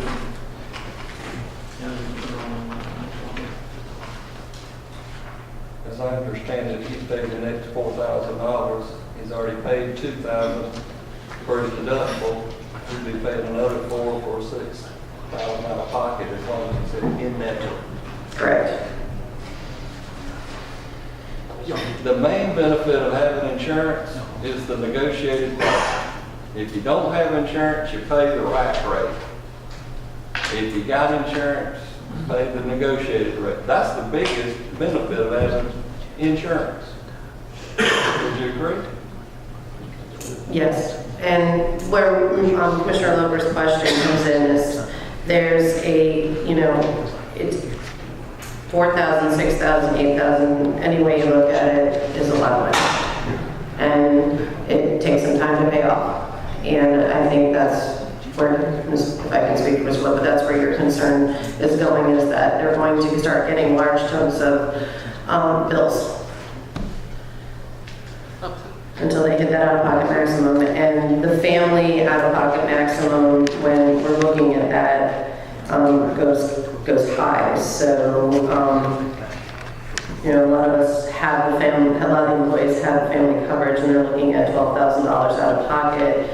And, that's if as long as they stay in network, But that's one of the things the Choice Network on Option 10 does. It allows us to have a wider network. So, The year that we did have we had a buy option. yes, ma'am. We did that year. What percentage of people chose the buy option? Over 50%. But it wasn't as expensive as it is now. It was a better option. Yes. Basic option, for that reason. And how many people benefited from it? Or that can't compare to this because what you're saying is the same number of people won't benefit. You have to hit that higher threshold to benefit. So that's what I was trying to figure out. We can go back to the claim summary from that year. Someone benefited from it because there were high-level claims, but you have different types of claims every single year, so we can tell you based upon that year, but you really can't compare apples to oranges other than pricing. Okay, so what I guess I'm trying to get a rough idea of is how many people might choose to opt in? How many people, if we chose to not do it, would we be not allowing the opportunity that we wanted? And then if they did it, would there be 5 or 50 that would actually benefit in a good amount of money because they had that option? We need I hear that we just got this today at 3 o'clock, so. We work very hard on I didn't know it was asked, so. Yeah. But the hearing is being presented now. It's presented as an option because it was asked to something to. So since we've done that, I'd like that information. Sure. Yeah, that's a loaded gun question. The positive thing of Larry had, I'm sorry, the positive thing Larry had, that's right. There you go. The positive thing of since we had the dual option 3 or 4 years ago, whatever it's been, is the out of pocket now. All your co-pays and deductible, everything goes to out of pocket. That's new this year. So, Mr. Loper, to address your concern, and it's a valid concern, is that employee is only going to pay out $6,000 if his bill is $30,000, $40,000, or $200,000. All he's got to do is pay that $6,000. That's right. That's already being controlled this year. That's right. And it's co-pays, and it's deductible, and everything is going toward that. So by putting that 90% in there, I agree with Mr. Forrest, you're getting pretty well what the norm is out in the marketplace. And the employee's really not gaining a whole lot. He's paying 3%. Now keep in mind that 3% is if you go to that plan, if we do a dual option, UnitedHealthcare is going to come back and adjust these rates probably 1 or 2% up or down.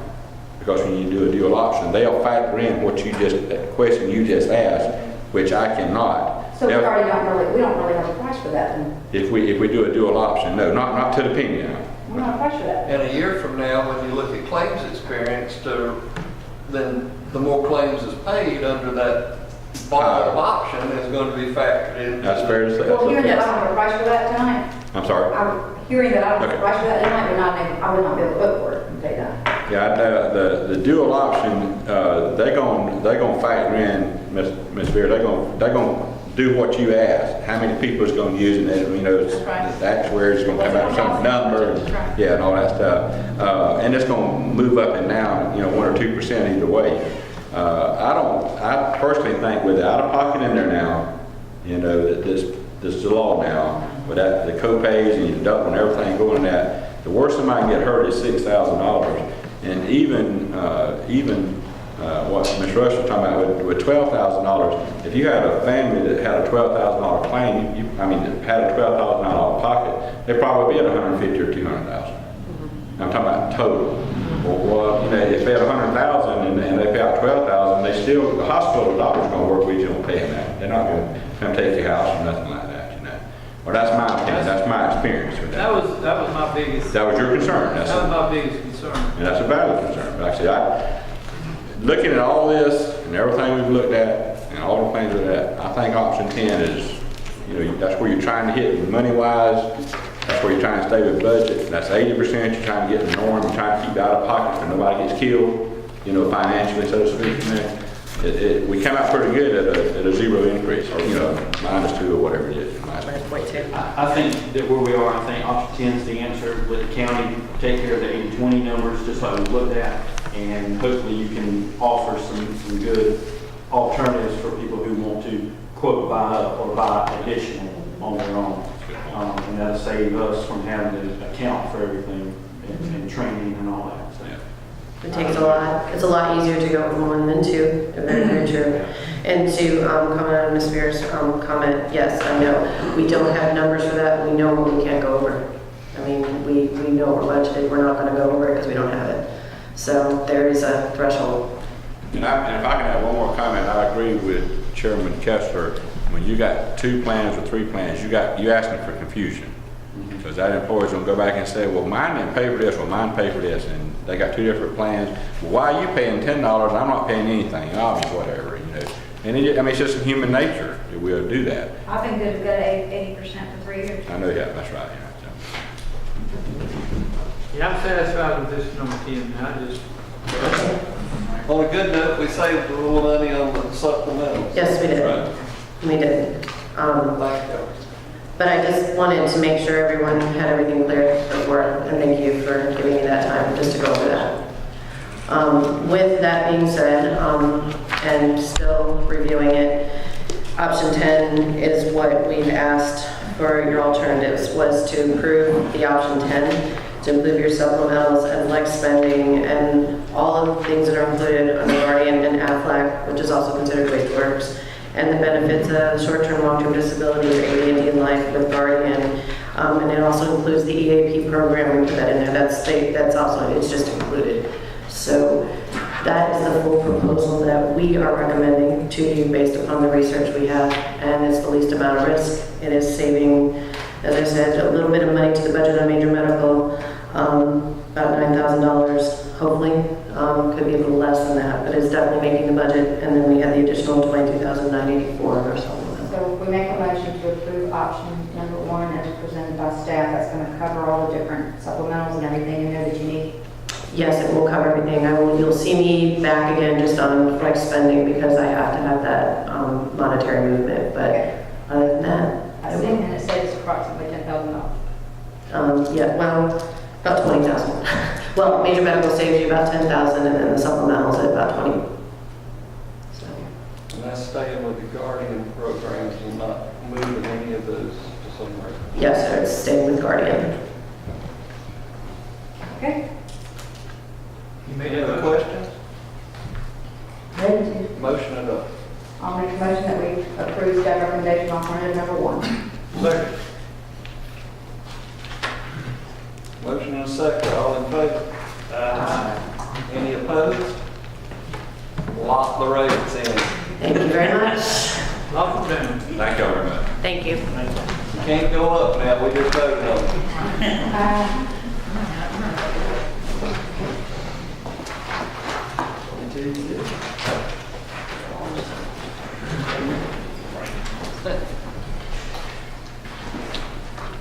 All right.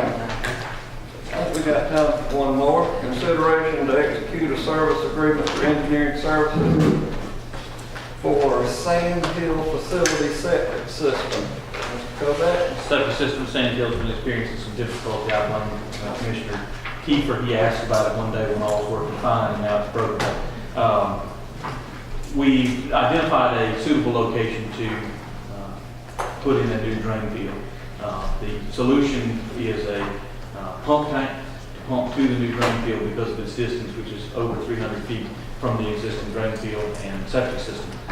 Sizing the pumps correctly, making sure that our flow is correct and our dosing chamber all affects the price of the project. As such, staff requested some prices from local designers so that they could assist us with these calculations. Two were received, one from Husky Bell and Young, about $5,000, the other from EMC at $1,500. Two companies, Stevenson and Palmer and Parker Engineering, gave us the thanks but no thanks. Staff recommends approval as the cost of this alteration is dependent on correctly sizing the pumps and the infrastructure. And that would be a $1,500 funding. That's correct. Where does that come from? $1,500 would come from the recreation R&M budget. The repair would come from that same place as well. We budget repairs and maintenance. So the money is already in the, and maybe it was in there, maybe I didn't see, but under funding, I didn't see that it was already covered in the budget, It so. says recreation R&M, but I didn't. We budget repairs and maintenance on a historical figure. So is there money there to do it? Yes, ma'am. Will that money last throughout the entire year? We won't know depending on how many air conditioners break, how many survive. Those are the types of repair and maintenance costs. But your guesstimate right now is there's money in there to cover this? There is money to cover this. Okay. And then finally, we have an installer that we believe could make this install for us. We could save us, we're not having to pay an installer to actually install it. They're on staff now, they're licensed, but they won't be here for long, so. So get them flushed before. It's amazing, really. At Sand Hill, that is an issue on Percolation. Really don't seem like. All right, can I have a motion? Any other questions? make a motion to approve alternative one. I'll second. Motion and a second, all in favor? Any opposed? Get your study done. Chairman, I have time to look at the documents on the other, and I'm prepared to vote on that if we have time. All right, well, let's back up then. To item number 2.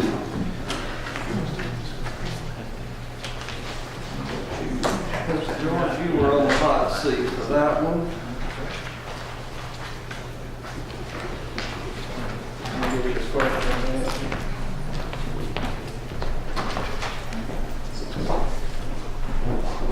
I'm okay with it. You're okay with it? Okay. Would you like to make a motion? Not your person? I make a motion to approve alternative number 1, and approve the transmit capital improvement element for the state aid. Second. Motion and a second to approve, all in favor? Aye. Any opposed? So carried.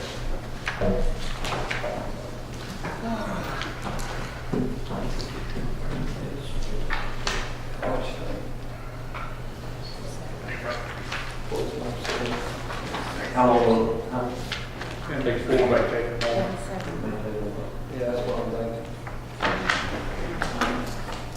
All right, let's move into the planning board.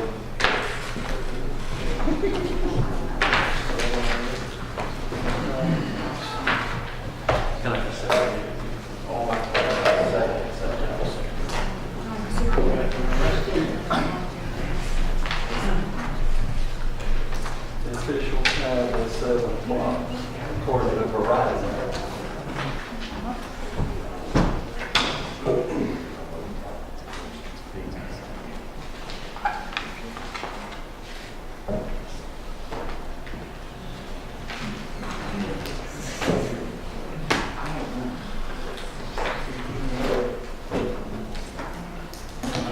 All right, first item on the planning board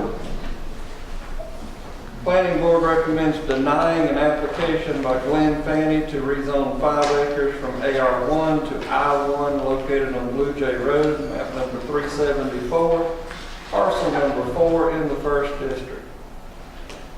Yes, sir. The planning board recommended denial strictly because the applicant was unable to make it to the meeting. It was a very short meeting because we only had 2 items. He evidently did show up here and we were all gone. But they felt that denying the item at least gave it a chance to go forward and quicker than tabling it. There wasn't anything personal against the agenda item itself. Staff recommends approval with the stipulations listed. I was wondering how in the world why, I just asked him why they deny. Mr. Fanny is just running a little late, unfortunately. All right. Anyone here wish to speak for this rezoning? State your name for the record, please. Yes, sir. I'm Glenn Fanny. Sorry I didn't get to make it to the last meeting, but I'm just trying to dig a pond for personal use and all. Nothing's going to actually be industrial, and as soon as the ponds get through with it, I'm going to have to try and have it rezoned back into the agricultural side. So, I mean, it's not like a business that is actually going into or something like that. Yeah, it's just 5 to 10 acres, right? Yes, sir. 10 acres total.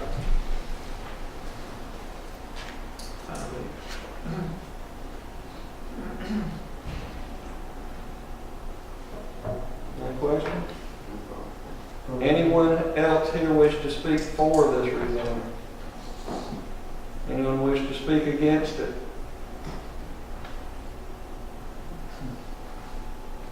Did anybody appear at anybody forward? No one was there. He was all gone. No public. No problem. All right, 1st District. I recommend approval with staff recommendation. Second. Motion and second to approve with staff recommendations. All in favor? Aye. Any opposed? So carried. Thank you very much. We'll have the second reading of that at our next meeting. Okay. Thank y'all. You have a great one. All right, next item, the planning board recommends approving an application by Jordan Sislow and Taryn Fishy, if I mispronounced that, I apologize, for a variance to allow for a dog daycare boarding facility located at 159 Hester Road, map number 375, parcel number 44 in the 1st District. Yes, sir. You remember this item came as a rural business last month, and the applicants were unaware that the rural business limited them in square footage. So now they're asking for a variance to increase the square footage so they can operate the size of business they wish. They have a very large parcel of land, but due to the language of the variance requirements, staff recommended denial, the planning board recommended approval due to the efforts that applicants put in at this point. There was no public for or against at the planning board meeting. I called George today and asked him what the ordinance read, and it's arbitrarily 1,000 square feet. 1,000 square feet. There's barns is 1,000 square feet. That's for a rural business, 1,000, yeah. So technically, if somebody has a beauty shop in their house and it's all attached, and their house is bigger than 1,000 feet, it could be conceivable that... No, that is looked at differently. It's the square footage of the business itself, and with those type of businesses.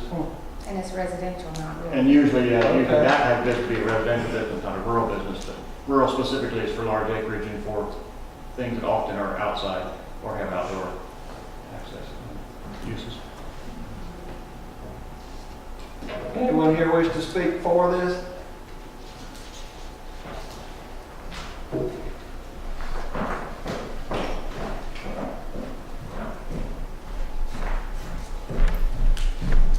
Good evening, everyone. My name is They're in Fiji, so it was very, very close. Yeah, it's close. Very close. I actually have the additional information about the soil report in terms of the septic system, and he gave us a huge thumbs up for that. And I also have the square footage written out for all of you, if I can distribute that. Sure. Okay. Sure.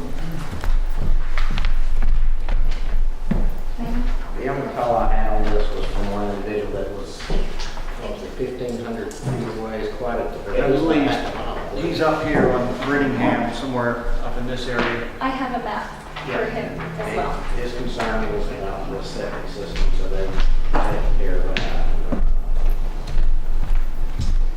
The noise issue, but like I said, it's quite a distance from that individual. If I may, his parcel on the county assessor's map is just over 1,700 feet away from where we place it, and we did some decibel recordings and measurements, and it will go down to about the 10 decibel level, which is basically what we sound like when we're breathing. And the septic tank will approve us, they just can't grant us a permit until the business permit is granted, so. So it's 3,180 square feet of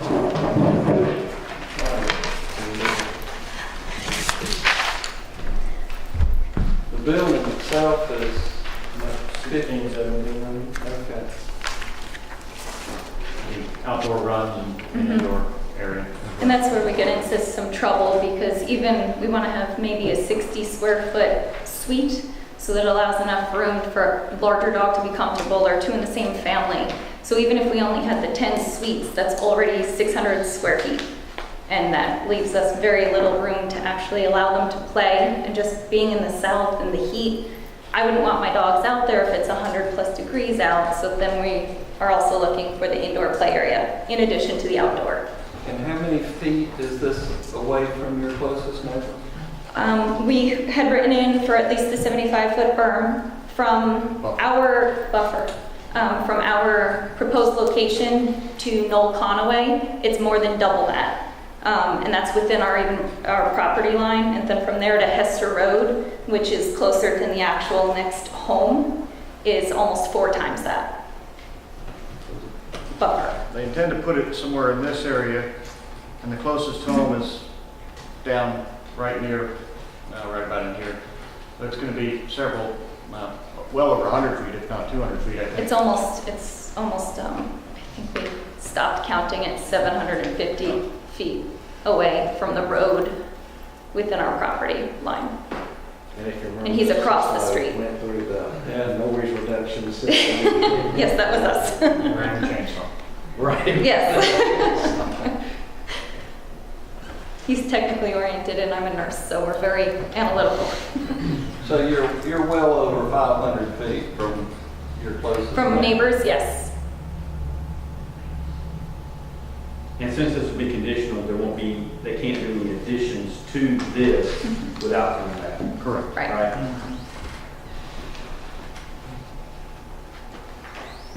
Okay.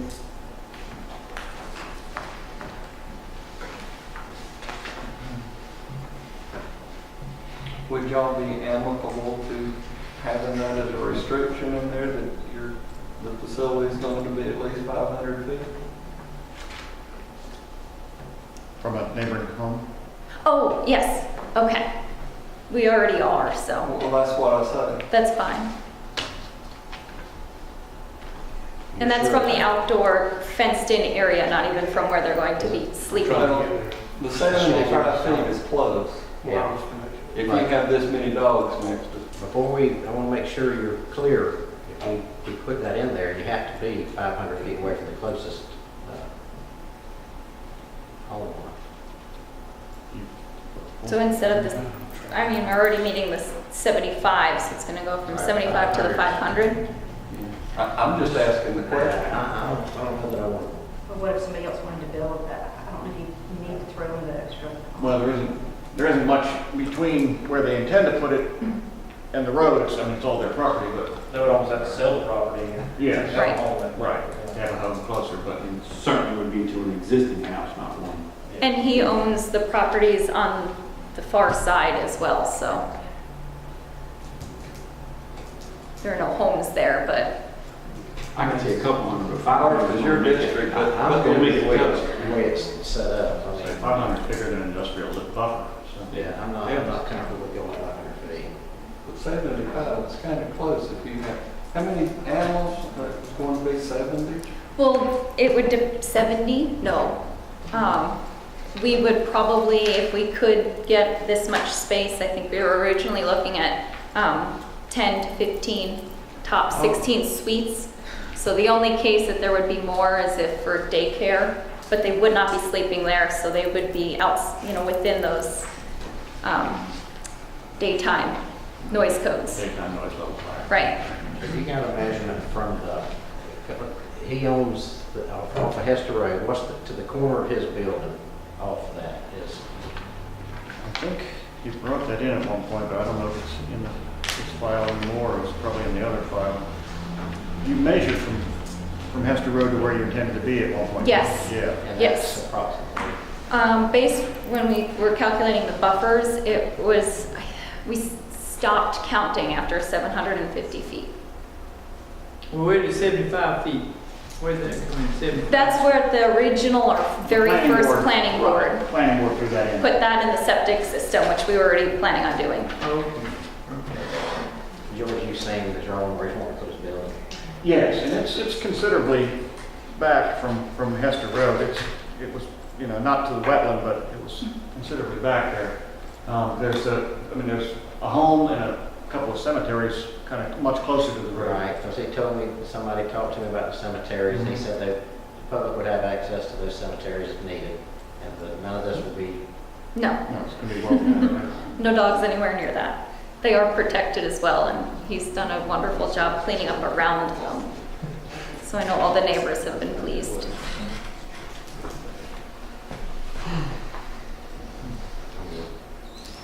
Perfect. I'll make a motion to approve based on the planning board recommendations. I'll second. Motion and second to approve. All in favor? Aye. Any opposed? So carried. Thank you all very much. Thank you. I wish you were my neighbor, because my neighbor's dogs are much, they're I've got a neighbor that his dog is about 300 feet from my house. I have a hunting club behind me, the Dogs dogs start fading at the moon. And then the owls and others start hooting. Chairman, Well, that finishes the planning board. that finishes planning board. We will take a 5-minute break. My computer just totally went black. Well, let's take about a 7.5. We'll get back in here 20 minutes after. It must have what mine has, because it's not working. It Any of just it. totally shut down. I don't know. All right, minutes after 7. All right, item number 7. Consideration to authorize the chairman to execute a notice of intent for the MS4 requirement. Effingham County is now a small phase 2 MS4 and is required to submit a stormwater management program by September 3rd, 2014. Obviously, since we don't have a meeting in the first meeting in September, the only document that's required a signature is the notice of intent. The notice of intent states that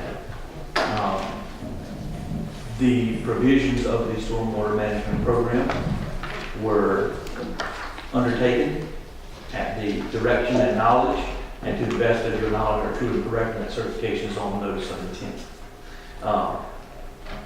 The stormwater management program has been in the works for several weeks. It is a quite lengthy process, and it is not complete. It is basically the state, and it is a part of the requirement for the MPDES permit through the state of Georgia. The TOS has been to classes on how to prepare a MS4 stormwater program. The requirements are basically a fill in the blank. They tell you what you have to do, and you say how you're going to address those. There will be ordinances that needed to be amended and changed. Those will be required to come back before the board. This is our stormwater management program, and our first annual report is when the majority of our implementation strategies will be due, and all along throughout that process, those things will have to come before the board. You said right now all we have to have is the notice of intent, and is it correct that you're saying that by signing and voting to approve the notice of intent, we're not saying that the document is complete yet? Is that right? No, there are two things that have to be submitted by September 3rd. One is a notice of our intent to comply with the regulations of the industrial MS4 permit. The second is the actual stormwater management program, which is the big slide presentation that we got some way through and then decided it was more beneficial to do on other things because of the interesting nature of it. That is largely comprised of a couple of parts. Like Adam said, there is a template that is provided to us by EPD that contains our MCMs, our minimum control measures, and BMPs for each of those. Those are largely plug and play, where we go through and say, this is what we're going to do for a minimum control measure. Public education outreach is probably one of the easiest ones to look at. We're going to put a website that has stormwater information on it. We're going to go into the schools and we're going to talk to children about litter control and so on and so forth. We're going to do river cleanup. River cleanup. I've been organizing that all night today. There are a number of those that are largely plug and play with a template. The annexes or appendices to that, if you will, are the ordinances and the teeth that govern it. Those are what are due on our first annual update, which is February 15th of 2015. Those will all come before this board. Those are an IDDE, illicit discharge detection and elimination ordinance. They're a stormwater ordinance that we already have. We're going to revise it under coastal supplement. They're a local design manual. It's litter control ordinances, which we already have, but will be revised. It's an erosion control ordinance, which we already have. All of those will come back before you. What we are submitting is this notice of intent and this document here, which we are still working on. Obviously, you want to see that. We don't have it today. What is the name of that document? The Stormwater Management Program. You're more than welcome to have the pieces that we have. It's in a whole lot of different pieces and parts here with a lot of writing on it that we're still trying to do. Is this what we got from Valdosta that y'all were taking? Yes, sir. We're modifying the one we got from them. As Adam stated, we would love to get the finished product back to y'all when we need to do so. However, this is the last meeting that we have prior to September 3rd. If y'all would like to call a meeting, we can certainly do so. If you want us to forward it to you in email form, whatever y'all would like to do, we can do. Well, if we approve it and allow changes that you're making, then when we get the final document, we can change that document or tweak it if we need to. Is that correct? There will be annual updates every single year. The first one being February 15th and 15th. So yes, ma'am, you can absolutely amend that document in that annual update if you'd like. But if we found something that, because we're not able to see it finished today, if we found something when you presented it to us, we could then file an amended one, I'm assuming, and make changes if we did. Correct, you could. And I'll say this also, there are, and I don't remember the number of them, there's probably 30 to 35 phase 2 MS4s coming in from the last decennial census. Every one of them had the same deadline, we did, September the 3rd. I seriously doubt they are much more expeditious at this than we are.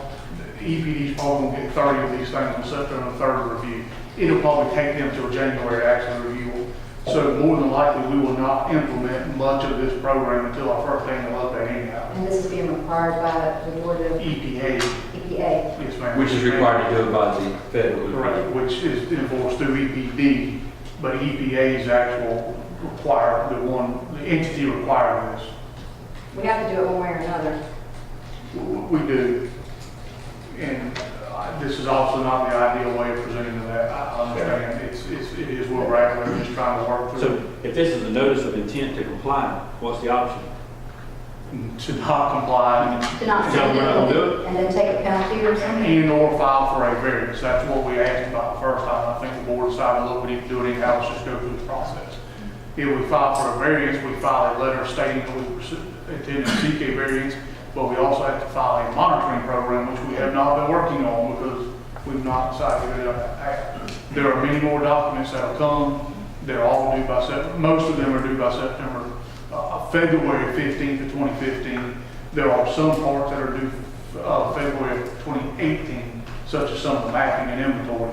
So it will be an ongoing process. The only thing that I don't want to see happen is along the way, somehow we're strapped with something that we didn't understand we were strapped with. Understood. Like when you're talking about filling in the blank, and then all of a sudden filling in the blank becomes some type of monitoring that I didn't know we were approving. There are many of So- those. Okay, so what I'm trying to understand is when you're finishing the document, you're bringing it back to us, you'll be going over, okay, here's what we propose as how we monitor. So then we have to control it and then say, no, we don't want to do that, we'd rather do this. And Correct. And a great example of that is we have to put in here site review procedures. And that procedure's going to say, we'll send an inspector out and inspect 3 times a week. We don't have an inspector now. There's no one inspecting 3 times a week. Right. It's going to say, we're going to do public education, and this person's going to do it.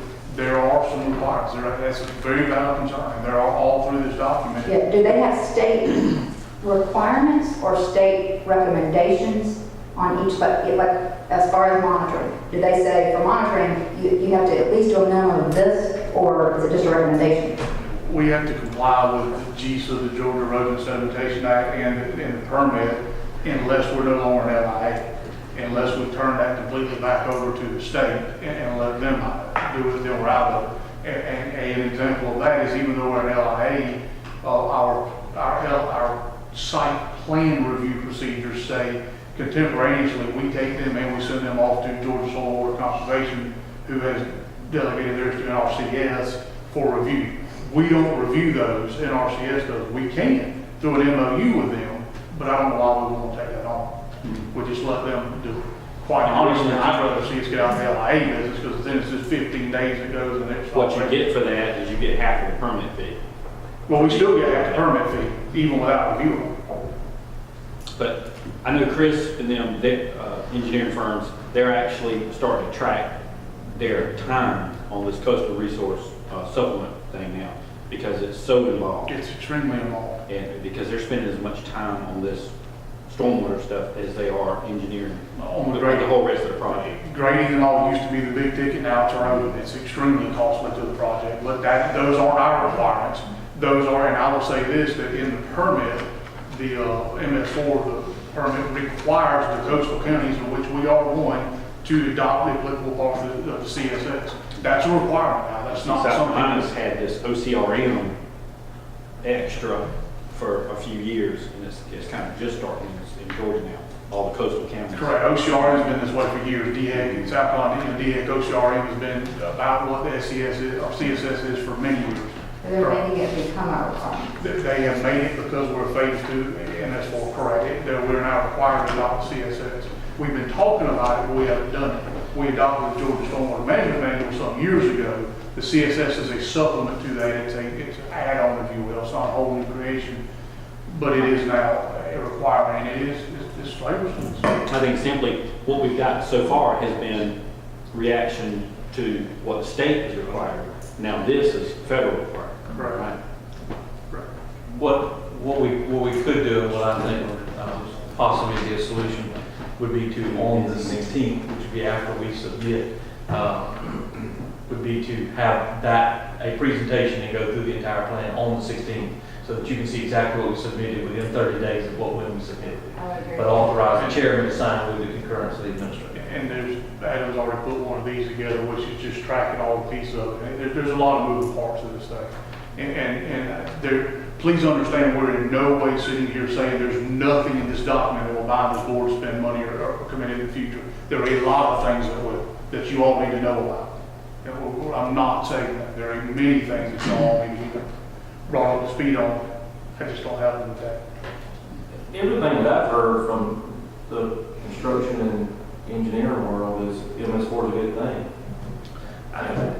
It's a mindset change. When Georgia Stormwater Management came in, I was in the consulting days, and it was the worst thing on this planet. It was going to eat up. I mean, it was just terrible. Once you learn how to navigate it, it's not a big deal. It is a good thing. I agree with you. My later years in life, my greener side, and the coastal supplement is sort of the same thing. I think it is a benefit to the Georgia Stormwater Management. It actually helps that. Well, I'll see what it costs us, then I'll know if it's a good thing. Well, that's not to the county, that's to the environment. Well, it's saved as a developer too. Well, let me say what you did. What are you getting? Today, it's not going to cost you anything because there's no development. In the future, it's going to cost you. However, if you look at our staffing today, Well, in all seriousness, our staffing today is way down from what it was before. It makes sense because we're not developing. As it comes back, we're going to have to add people, or we're going to get back in the same situation that we have with all these subdivisions where pipes are falling in. We had a conversation down in Far West. How did this happen? I can't answer that question. However, we are where we are, and probably some of them was inadequate inspections. You know, if as a county what we want to do is a better job inspecting, it's going to take persons to do that, tracking all those mechanisms. This FEMA CRS thing that was a great idea until I started to have to approve building permits. Now I hate it. And there's a lot of that that's just paperwork that goes through. Or outsource, whatever. Or outsource, but someone physically has to do it, and outsourcing is a viable option. But we're not naming staff members here by name. We're just saying that an inspector will go out and do it. It can be an outsource. What Beaufort County does is they require the developer contractor to provide that. City of Either Savannah. through the engineering firm or list of qualified people. So does City of Savannah. That's a viable option too. We just require that the developer retain an engineer and provide those documents to us. I mean, there are. And that's what I mean about outsourcing. There's ways of doing it. Now, let me say, there's nowhere in this permit that it says Effingham County will have a level inspector too that works for Bob over in Development Services. That's not in there. It just says a qualified personnel will inspect. Okay.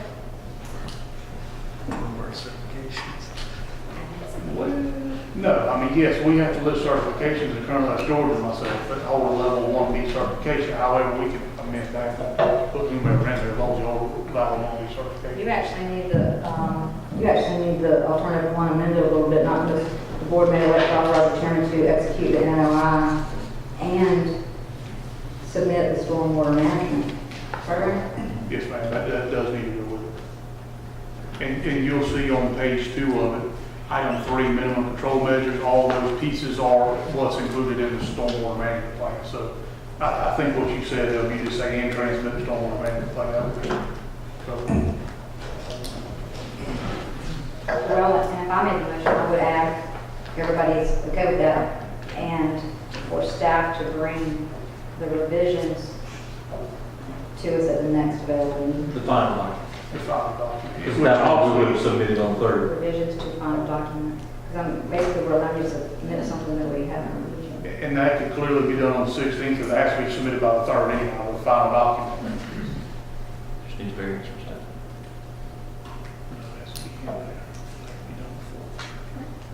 No, he's joking.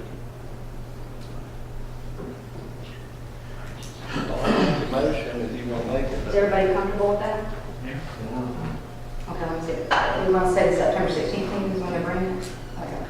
I'll make a motion to approve alternative number 1. The board may elect to authorize the chairman to execute the NOI and submit the stormwater management plan, and for staff to bring the final revised changes of that plan for review at the September 16th meeting.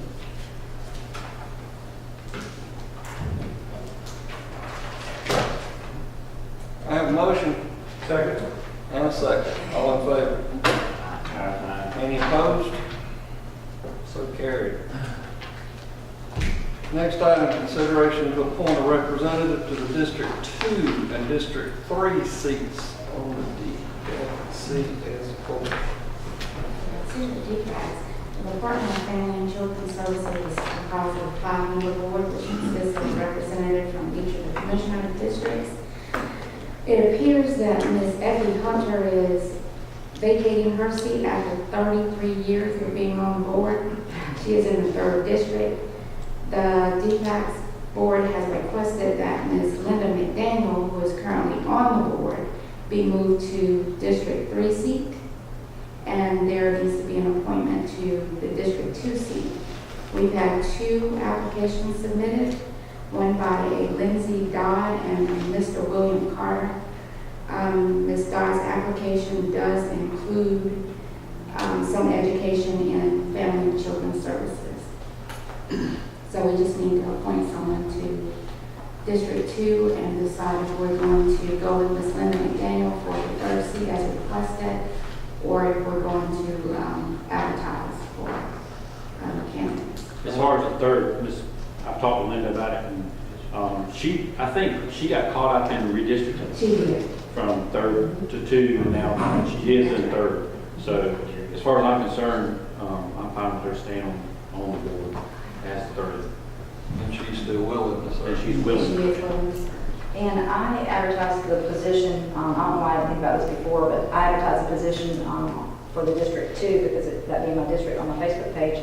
And I had about 10 people that were interested in serving, but 4 or 5 of those were actually in my district. The others did not live in the district, but they expressed interest in serving somewhere. So I tried to forward that to other commissioners if people had, if they're thinking about people that just want to serve in the community later. But 2 of those actually ended up filling out the application, and in my opinion, it appears Ms. Dodd, with the experience that she has, is best suited for this particular appointment. So the alternative number 1 is inclusive of Lindsay Dodd for District 2, and then also for Linda McDaniel for District 3, which is what I'm saying. That's just a comment right this minute. Well, I've heard from the 2 commissioners in the districts that these folks represent, so. Ms. Dodd, Ms. McDaniel. Yeah, that's alternative 1. So I think we can do them together. Are you going to vote that? I'll entertain a motion. I make a motion that we approve alternative number 1, Lindsay Dodd for the District 2, and Linda McDaniel for District 3. I'll second this. All in favor? Any opposed? So carried. And so, excuse me, someone contacts them? Yes, we'll send a letter out. Okay. All right. Next item, consideration to reappoint Herb Jones to the CRC Council. Yes, sir, this appointment to the council requires that the cities also agree on this appointment. In your documentation, you should have a letter from each of the municipalities requesting that Mr. Jones be reappointed. His term will expire on July 31st, 2015.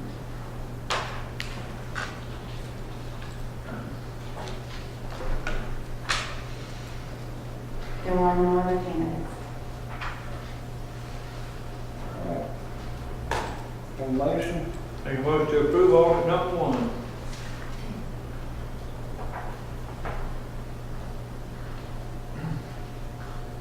Who do we want to ask, Lance? That is to reappoint Mr. Jones. Herb Jones. Do I have a second? I'll second. Motion and a second to reappoint Mr. Herb Jones. All in favor? Aye. Any opposed? So carried. Next item, consideration to approve to not require connection to water services on property located at the corner of Midland and Blue Jay Roads.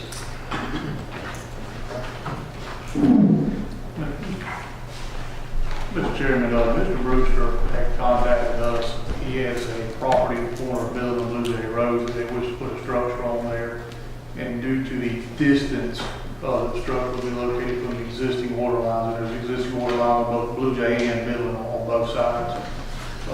He felt it was economically unfeasible to make that connection. As you recall, our county ordinance requires that any structures, if a structure is built on a property located within 200 feet of a water line, it's required to connect to that water line. So this would require a variance from that particular code section, 75-1. And we did receive some information, and he basically sent it as the books were going out, so I didn't have a whole lot of time to study it, put it together. I do not have any cost differences, I believe y'all may, if you're to discuss this farther. And so basically, it appears to me that it'd be about 1,000 feet of the water line extension that's in there. No, sir, it'd be between 1,700 and 1,900 feet. He's not on the corner. I'm on the corner. I'm sorry, Martha Brewster. Thank you. I own the land. I'm on the corner. He's further down Blue Jay Road at the end of our land, and where they're digging the pond, and he's going behind that. And in front of that is wetlands. So his driveway is on Blue Jay Road further down from the corner. Yes, ma'am, it's on Blue Jay too. The water lines on both sides. And like I said, I put it. But it would have to come underneath the road. Yeah, we would do that.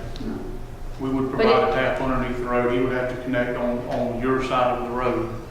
That, he would not have to come underneath the road.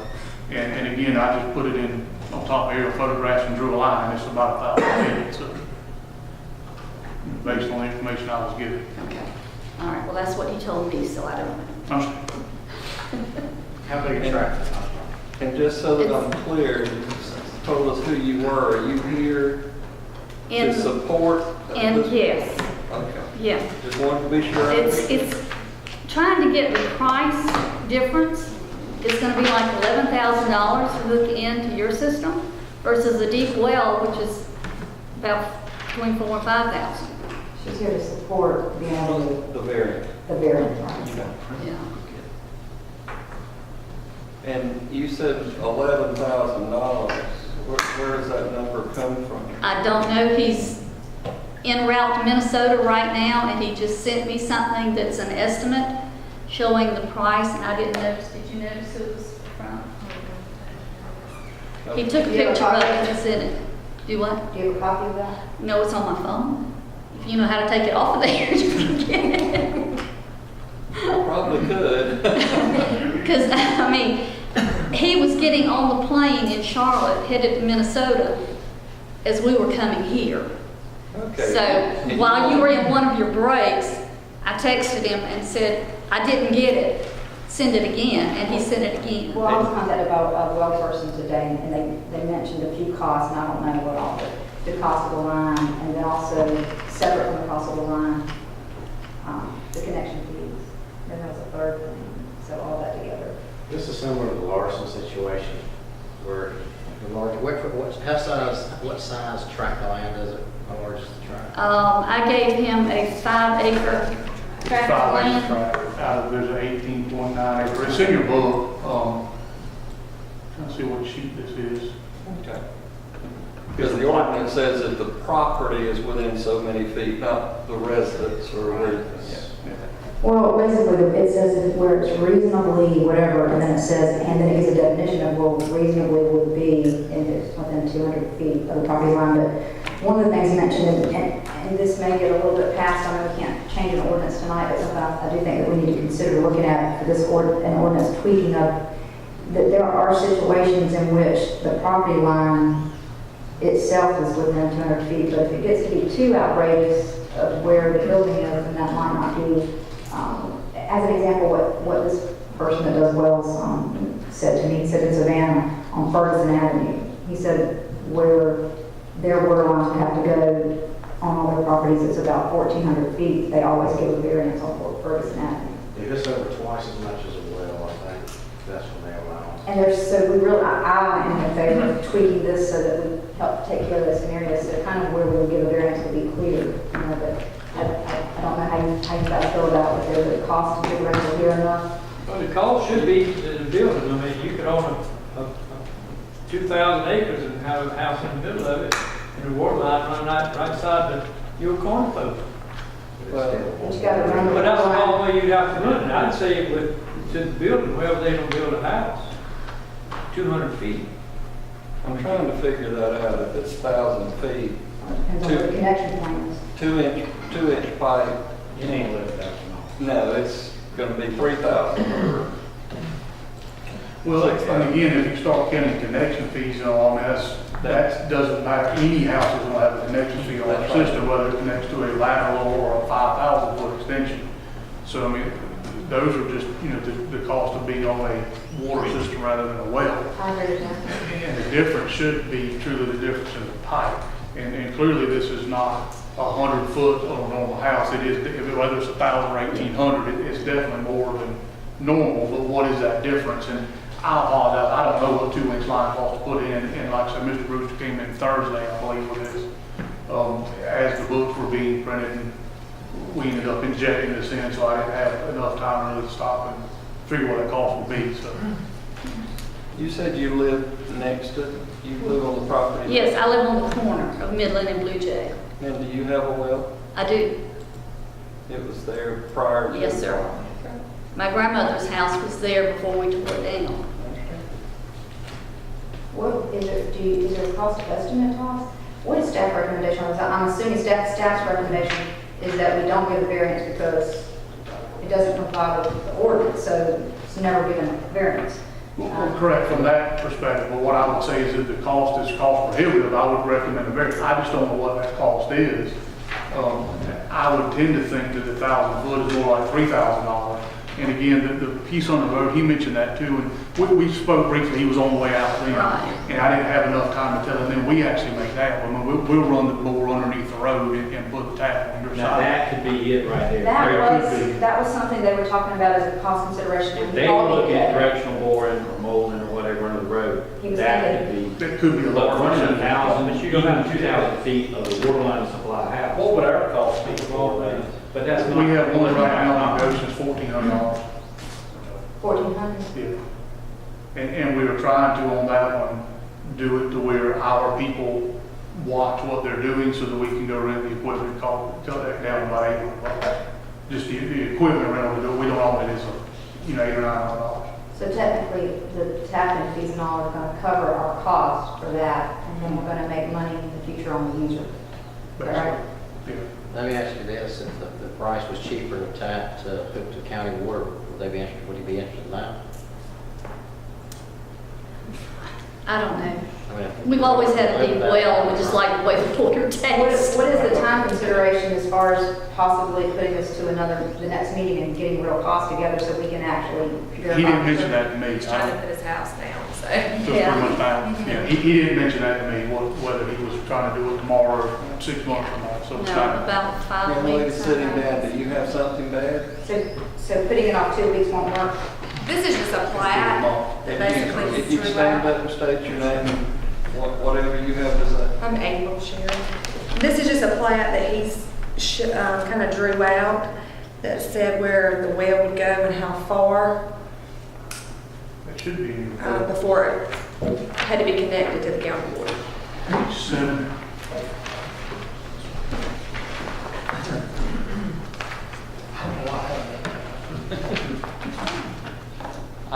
Y'all not have that either? I just got the aerial. Why does not have something? Loading.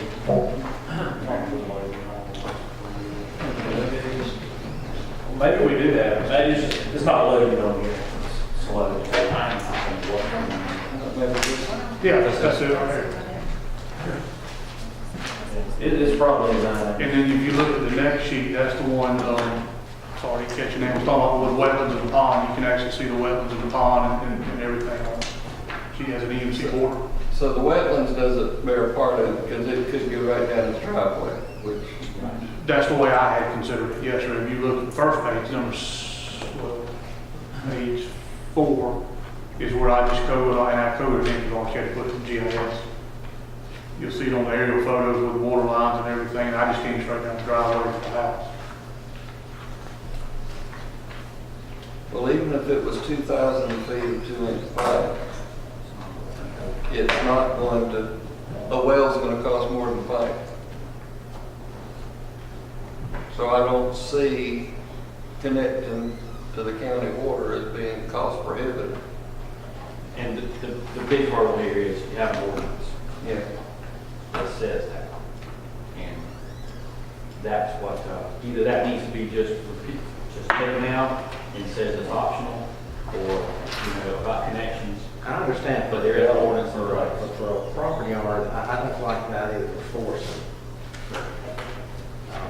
But I do feel like we need to make some tweaks to the ordinance so that if there's times when it's not cost effective at all, we don't want somebody to have to pay an outrageous amount of money. It has to make sense. But in this case, if what's being said is accurate, that the pipe isn't really not cost effective, then there's not a true reason for variance. But we don't know that, we don't have any hard numbers other than what the speed say. That's why I said about putting it off, and if they're not able to put it off, I put in 2-inch pipe for irrigation all the time. real cost estimate to that. A ditch witch, PVC glue. I guarantee Claymore gonna do it for $2,500. Oh, I guarantee. 1,000 feet. I mean, if you've already gotten under the road and got it to a connection point on that side of the road, Well, like I said, that was the way I came out. Mr. Bruce said 1,800, you know, so I don't know if he had a different route in mind, and that you see what he had on. I tried, that drew the same line, I just did it in CAD on top area photos. No, I did have something that was sent to me that I hadn't had time to study right before the meeting, which was questioning when a variance requires it, but I haven't been able to study this enough to know if there's a problem with that or not, so sure. What's the meter, cost of the meter? What would the county's fee be? Blue meter, roughly? I think it's $650 on the meter, and then the water fee is $2,000, the connection.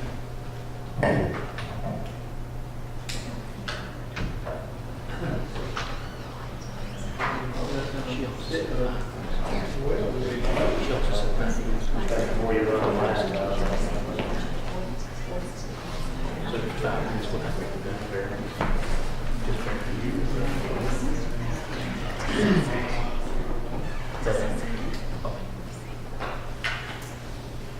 Anybody, anything else? Anyone here wish to speak against this variant? I didn't see any other people. I guess what I'm saying is I believe, I'm not in favor of never being able to grant a variance. I do think that we should be able to grant variances when there's an extenuating circumstance, but there does have to be one, and I have to understand for sure that I have evidence that it's not reasonably cost effective. No, we haven't seen that.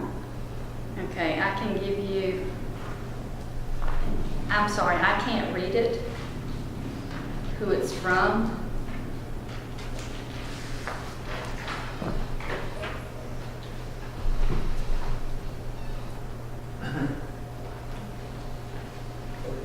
They have a 3-inch PVC pipe.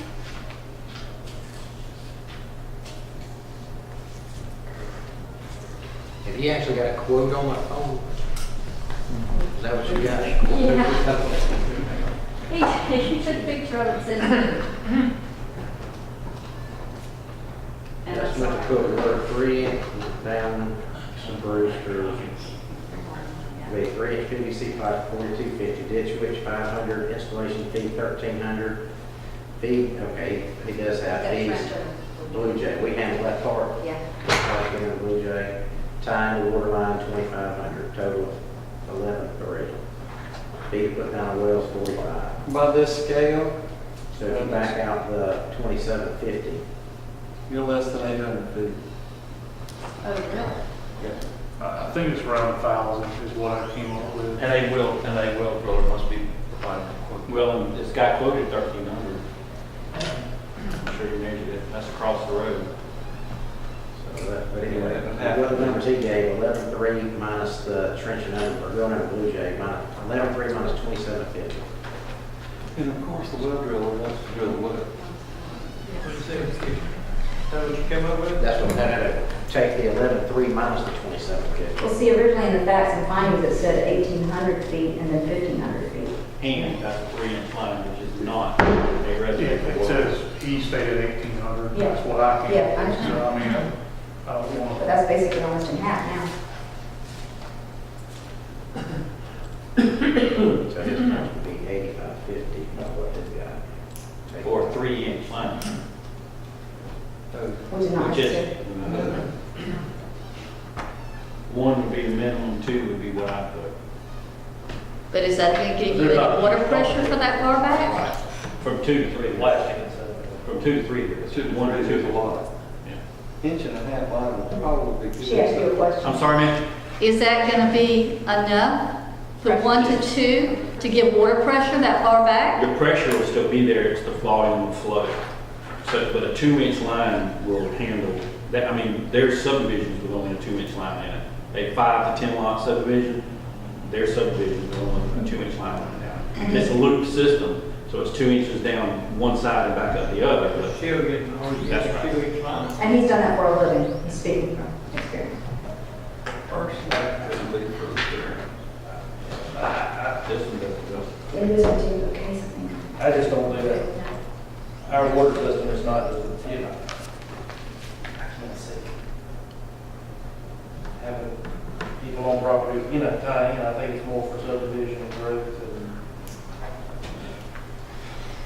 It's a catch-22. It's a That one catch-22. small I just- time user is not going to, it's hugely important to the system, but at the same time, it is an existing ordinance and it doesn't appear that the cost is. But technically, as I understand the ordinance and I understand the law in the state, if her well goes bad, Then she has to. she has to connect to the water system. Oh, She sure. cannot drill another well. That's state law, you're quoting? I'm pretty sure that's state law. I think that's correct. Because the state law was overridden, I think, Ann Purcell had a law written to keep people from having to connect just because you ran it in front of their property. But the actual state law is if you run a line down, then you. I think it says that you can repair, so if a pump goes out, you repair the pump. But you can't drill a You well. can't get a permit to drill a new well. That's correct. Then how is the state now not, why is this even an issue? Why is the state? But she'd have to get a permit to drill a well. And it's, the state's not gonna do it unless we issue a variance. California won't give a permit. But technically, I think we would be in violation of state law to get this variance. Well, you could get the variance, it would be up to the state to grant the permit. Okay. But they may not grant it, even if you get the variance. It's totally up to them.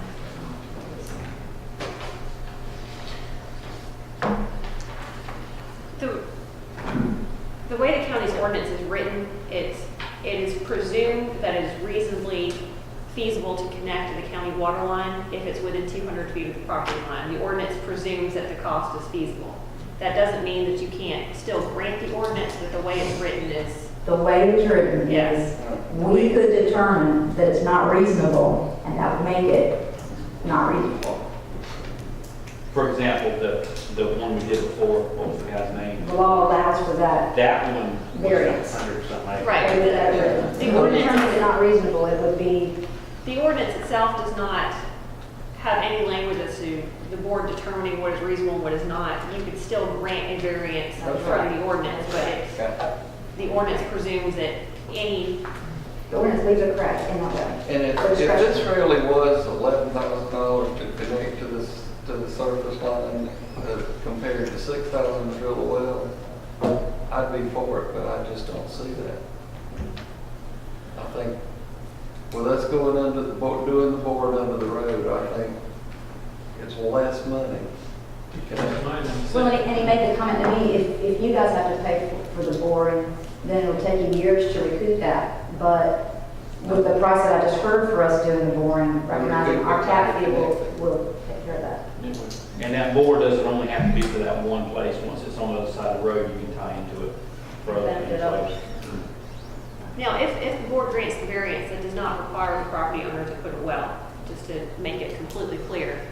If they do grant the variance, then he can still tap into the system if that ends up being cheaper.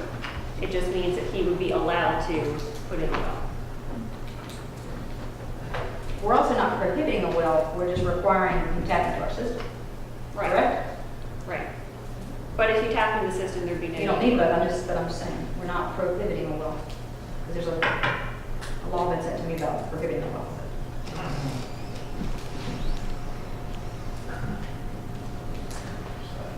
I just don't know why that it references a property line. That's so, that leaves so much open to interpretation of what's reasonable. Should be to the house wherever they, well, normally if you go right down the line on your side of the house, your house probably not gonna be, you know, the property line, and your house gonna be within 50, 60 feet. Well, if we were to grant the variance, it's cheaper to tap in, I would assume he would go with the cheaper route. Yes, sir. Well, the cheaper route is to have a well over the long term. Yes. Yeah.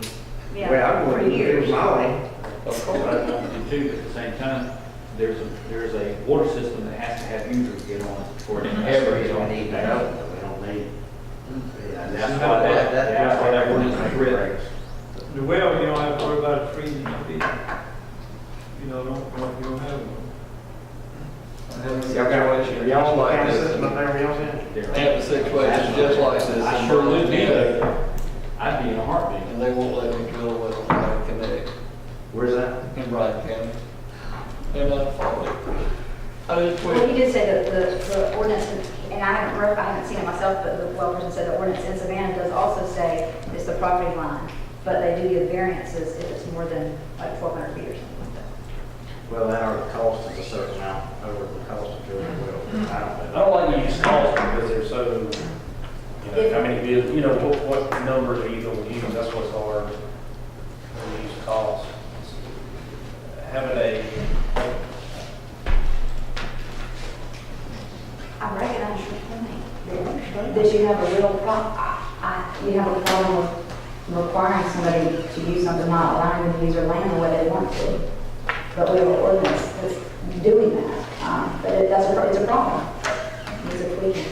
Well, I'm not for the variance, I'll tell you, unless somebody brings me some hard numbers that I could live with. I'm stuck right in the middle. But, That never happens. I'll make up your mind unless. I'm never on the fence. But they good. I don't see what it needs variance either.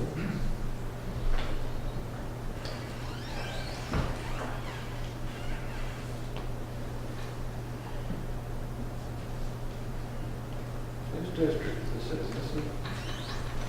If we were to give a variance, well, I'm trying to think it through because I am literally, I've got conflicting. If we were to give a variance and it's not cost prohibitive, we're only giving it because, it's really only as one user, it's not going to make that big of a difference to the system and they want to use their land that way. And we pretty much have to give a variance to every single body that comes in front of us that's in that scenario. And I don't, and we haven't done that. I mean, not necessarily. Oh, we have to change the ordinance. I agree with you, we need to change the ordinance. Probably should have done that. We should have done that.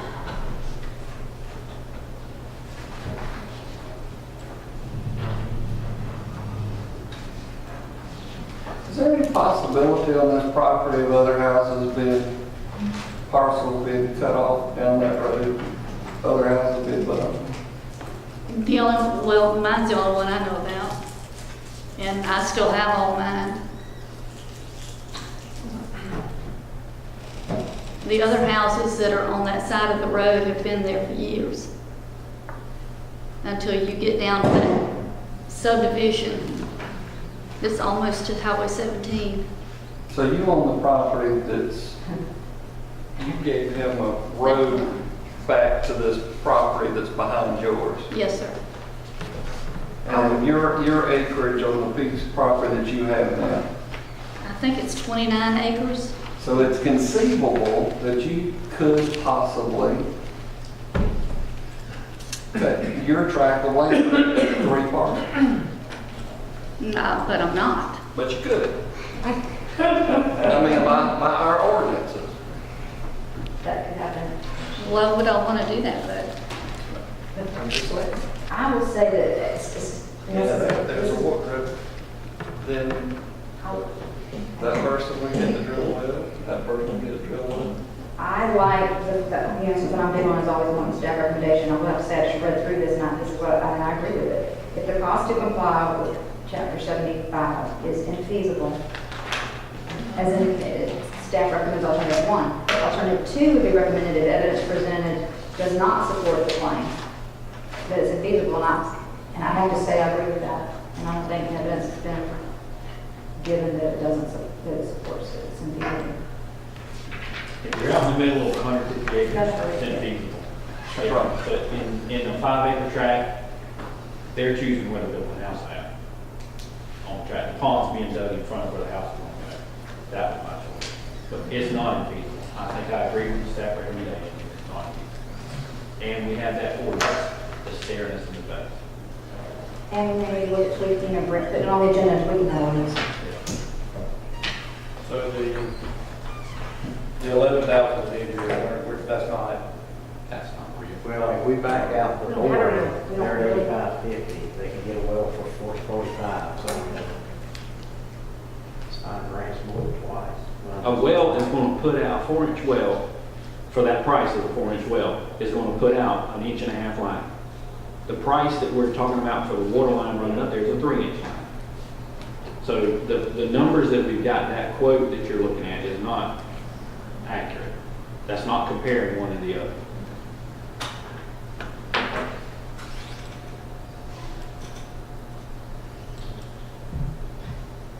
Everybody's got a vote. There you go. I know. I'll entertain a motion, Unless Joe. one of us is staying, there's a tie. There you go. Make mine there. Where is it?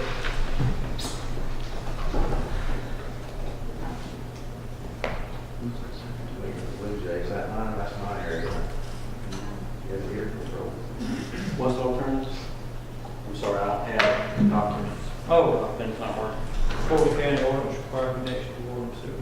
What district, do y'all know? Alderman number Isn't that mine? I mean, it two. doesn't. Number one's allowed to them. Somebody give me a motion. You want the honors? These two? I'll make a motion that alternative number 2, enforce the ordinance Require connection. and require connection to water and sewer. Second. Motion and a second to deny the variance and require the Alderman number 2. whatever. Motion and a second, all in favor? Aye. Any opposed? Did you oppose? There's one for the newspaper. 3, 4, 2 against. Motion There's one for the newspaper right there. Bill Speaker, and Forrest. 3 to 2 the other direction. How about that? Holy crap. Okay, I'm done. You might be. I've only got one other thing to happen. And when that happens, All right. So we can't do it? We can't do the well, we have to hook in? Yes, ma'am. Thank you. Now, I'm speaking for myself now. I mean, if he brought us some really numbers and brought this back to a board but I'm not so sure this board wouldn't reconsider it. That's why I was in favor of trying to postpone it to Yeah, another meeting. can we do that? And hopefully he'll be in town? If you're able to wait and put it on another agenda again. Well, it's gonna be 5 weeks building the house. So we've got 5 weeks. I'm saying but the numbers that was presented, do I? You'd have to bring it back all over again. Yeah, you would have to resubmit it and bring it back to this board. Or tell him what it is. Hard numbers. But the numbers that was presented are just. I have no idea where he got them. I understand. Okay. The numbers also though included, that money included work that we'd be doing, like there's a section that comes off as what to the something. Okay. All right, we have item number 11 that was added. In your packets, and I think this was emailed to you. It's automatic aid agreement between the city of Springfield and Effingham County. A letter dated today to the Insurance Services Office for automatic aid. Y'all need me to read it if you don't have it, but basically this is an agreement between the Board of Commissioners and the City of Springfield for the City of Springfield to take in this area which would affect, is it 2 homes? One home? I'm sorry, it is 2. Well, I thought it was it 2. affects more, but it's really to cover the more. You know, the reason that it's a funky shape, this area, is because we were intentionally staying away from homes. If you pick up any of the homes in here that are currently within 5 miles of Berryville, it actually worsens their eyesight area. So we wanted to very carefully go down parcels that don't have homes on them. There are 2 homes. There's the one that's 411, Mr. Ganan, and the one right beside it, both of which are outside of 5 miles. They're both currently class 10s. They'll go to class 9s. We could not get the one across the street. Mr. Canaan. No, across from him, the one. Earl Sherrod. Earl Sherrod. Yeah. He's outside of 10. He's still out there, but it won't affect him. Yeah. Now, the things that we're doing with ISO, with the consultant will fix a lot of this. But right now, this is two houses, Mr. Gann and his neighbor, both will go to a 10, but that's the reason for the funny shape, is we didn't want to get any other houses. We would actually make them. Where is Springfield in this 5 miles of there? Their station. Within 5 miles? Must be. It barely goes there. In fact, it's the Well, edge of this property. Here, is 5 miles. they have to come by my house, go down there, and then turn around and go back behind it again. That's Which I guess it has to be because it doesn't reach Mr. Strauss. Correct. So it's. Nobody reaches Mr. Strauss's. All three come together right there. But it's a truthful statement. The city of Springfield's agreeing to do this, if we agree to do this. Yes, yes. And it costs us nothing. It's a truthful statement that Springfield staff and the fire chief are in agreement with. Right. Their board has not yet. I understand. Well, then this is all we can do is. Correct. approve the agreement. And this will help some citizens' insurance ratings. Yes. And all of this is probably going to go away and be redone when all of this is. I don't know what time you have in it. Time frame. 60, 90 days. Was it actually 100? Next 60, 90 days, yeah. We got a meeting tomorrow to But discuss. it costs this board nothing and it helps citizens, correct? Yes. And when I say something wrong, Clint's gonna pop me in the back of the head. No, that's good. He's correct. Right. Yeah. All right. Any questions? Who's gonna pop in the back of it? Ma'am? Who's gonna pop in the back Clint, of it? I just wanna see it. I really don't. I would like a motion get married for this before we board do it? to allow me to sign this agreement. Make a motion to approve the automatic aid agreement with the city of Springfield. Second. Motion is second, all in favor? Any opposed? So carried. Am I correct? That is the last item of business?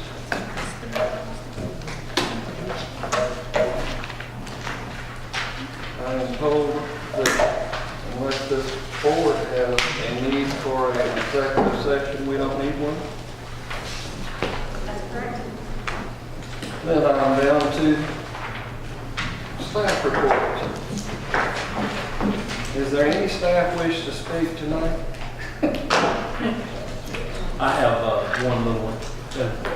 One is the Rivers Alive event, which I'd like to give more information Parks to. has a boat. Yeah, we need boats. But I'd like to get more information, but I just wanted to put on your calendar, that's September 27, 2014. More details to follow. And the second is the reuse agreement that was discussed with the Board of Education about South Effingham Elementary.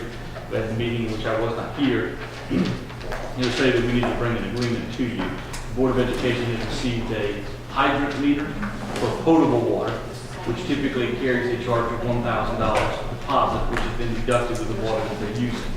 Since it's the Board of Education, we told them that we would bill them the $1,000 deposit. We will bill them for the actual usage of water that goes through the system. Our question is, do we really need to bill them the $1,000 deposit? We think we know where we can get it.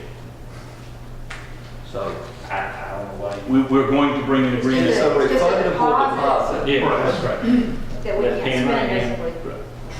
Yeah. We just wanted to inform you that we don't actually intend to bill them for that. And with your I mean, if concurrence, you bill it, you credit it when they're through with it. Okay. Whatever keeps your books straight.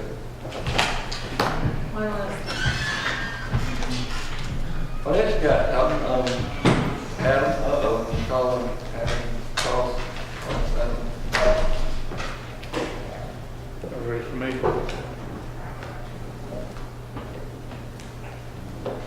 Ready? All right. Number one on committee reports is erroneous. It is not attached. It will be sent out via email. Number two has been on here several times. I just leave it to remind everyone, state report September 25th. I think everybody that's going is already RSVP'd, if you will. That's just two. That's two of you, right? I'm There's sorry. the rest of Oakland? What's that? report, the State report. It's just two of you. That's the 25th. Reggie and myself. Everyone that intends to go is a former clerk, I think what she's trying to ask. Yes, I'm still good. y'all just got y'all's packages. There is, you all got an email I don't know who it came from, obviously, about the corrective action plan that's due for the audit findings to the Department of Revenue audits. You have a copy there of the one that we proposed to send. And yeah, I guess it's completely up to the board if you want to read that at your leisure, if anyone has any issues, if you want to transmit it, or we can put it on your September 16th agenda for y'all to actually officially approve. But we wanted y'all to have a copy anyhow. To read through it. Y'all want to include it on the agenda? There is also a letter included there that I'd like each of y'all to read that is in response to the one that we received from the hospital authority that I would like to send to them. I would like feedback on that if anybody has any issues with that. If not, I'll go ahead and get that sent. We are still working on pulling the numbers. We don't have all that conclusively yet, but we at least wanted to submit a response to them.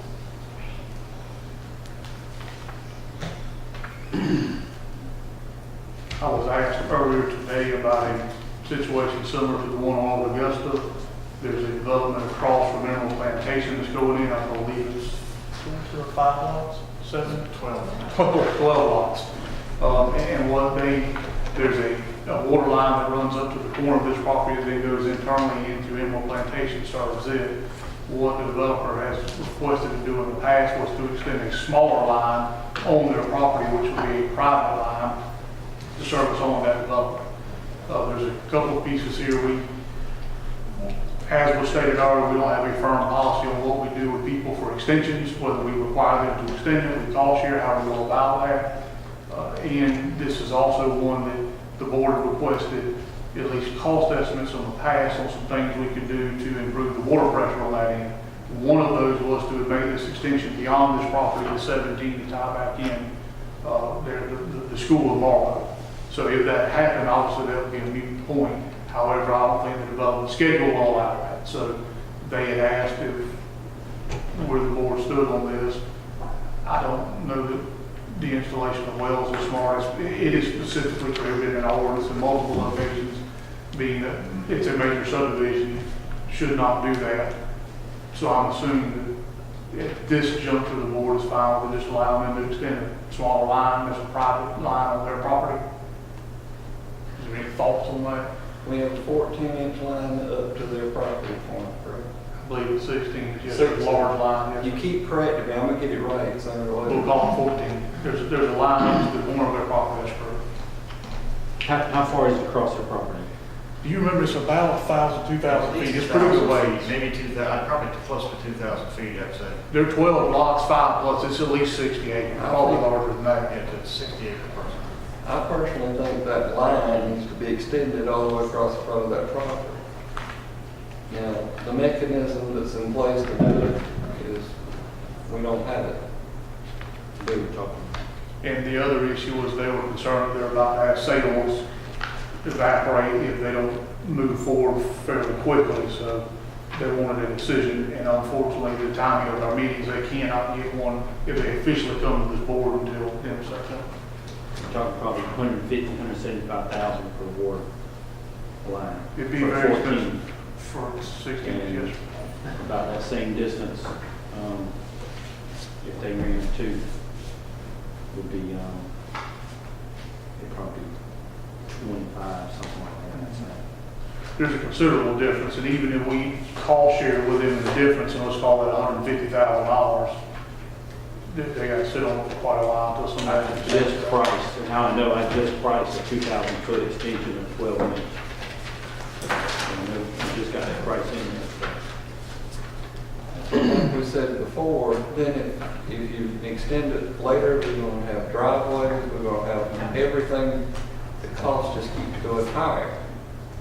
What should have happened when Emerald Plantation was built, the line should have been extended. That's. And with this development, they should have came in prior to this, and I think they admitted that earlier, that they should have gotten here a little earlier. And that mistake would have, if it was done then, it might have better, I don't know if it helped the pressure problems or what have you. Well, getting it over there and looping it is Gonna help. That's gonna be worthwhile. But this particular development couldn't wait on that anyhow, because, I mean, in all reality, if y'all said tonight, move forward with that, we would have to go get an engineer to do it. We'd have to advertise that, we'd have to come back to board for a contract. Then the physical engineering would have to be done, then it would have to go out for 30 days for bid. Then that contract would have to come back. We're 90, 120 days of starting the project. I know, but I'm having potential buyers of that property call me and ask me, what's going on with the water pressure out there? We're hearing you got problems. And they're saying they don't know if they want to buy the land anyhow with these issues over there. Well, I'm not saying we don't need to do the loop. I think that needs to happen regardless. I'm just saying I think it's two separate issues between what we tell, and it may or may not be. I mean, if the solution is we tell them that's what we're doing, the only issue is potential sales that may go away. And one of these is a church, whether or not that's going to require sprinkler systems, because if so, they're not going to get that flow out of a 2-inch pipe.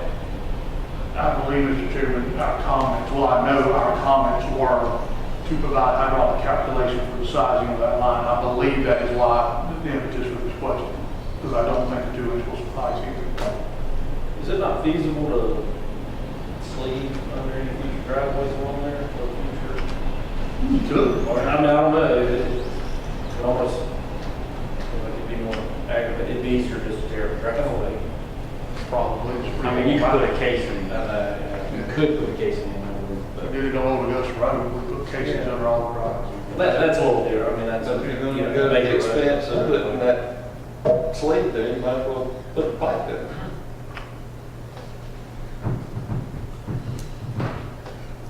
And I think, Mickey said we got plenty of money. that's what he said. Y'all just give it to me, I'll fix it for you. And And as I I think stated, he was partly right on the water side, but when he says water and sewer, and he connects the two, I'm not sure that it's correct. When you state the long term and all the developments there, yes. Somebody taxes that place. well, and I think this is one of the areas we probably need to better define how we handle this in the future. That's not what happened tonight. So I think what they were asking is in that interim period, is there any guidance from the board if they wanted to install a smaller diameter line? It would be on their property. It would be a private line. It would not belong to us. Any extension we do will be within our right of way. It would just continue to sit there. When I heard you say on their property earlier, I kind of tuned out then because they can do that, right? I mean, yes, right? Am I missing something? Will we not take ownership up to the meters? I would suggest that we not. And that's fine, okay. And see, that creates who's paying for the water? another issue. You're going to pay for water from Tina's, they pay for water. According to EJ said. What is that? Oh, okay. Put meters in. He's asking for- Well, I think, yeah, This this just come up 2 days. I'm saying what I think. What do y'all think? Yeah. You think we need to run 14 Where is your- line on down, or 16, whatever it is? I think just like Old Augusta, it's going to have to happen at some point in the future. Whether that's today or 5 years from now, whether we do it as part of a looping project or the next developer does it because they have to get there, it's going to have to be rain. I think the issue is a timing issue of the conversation between us and that developer, which probably should have happened 3 months ago. So that if they were going to have to do that, they could have had that in their minds. We need a water and sewer agreement. There's a lot of things that would have to happen. All of those would have to come back before the board.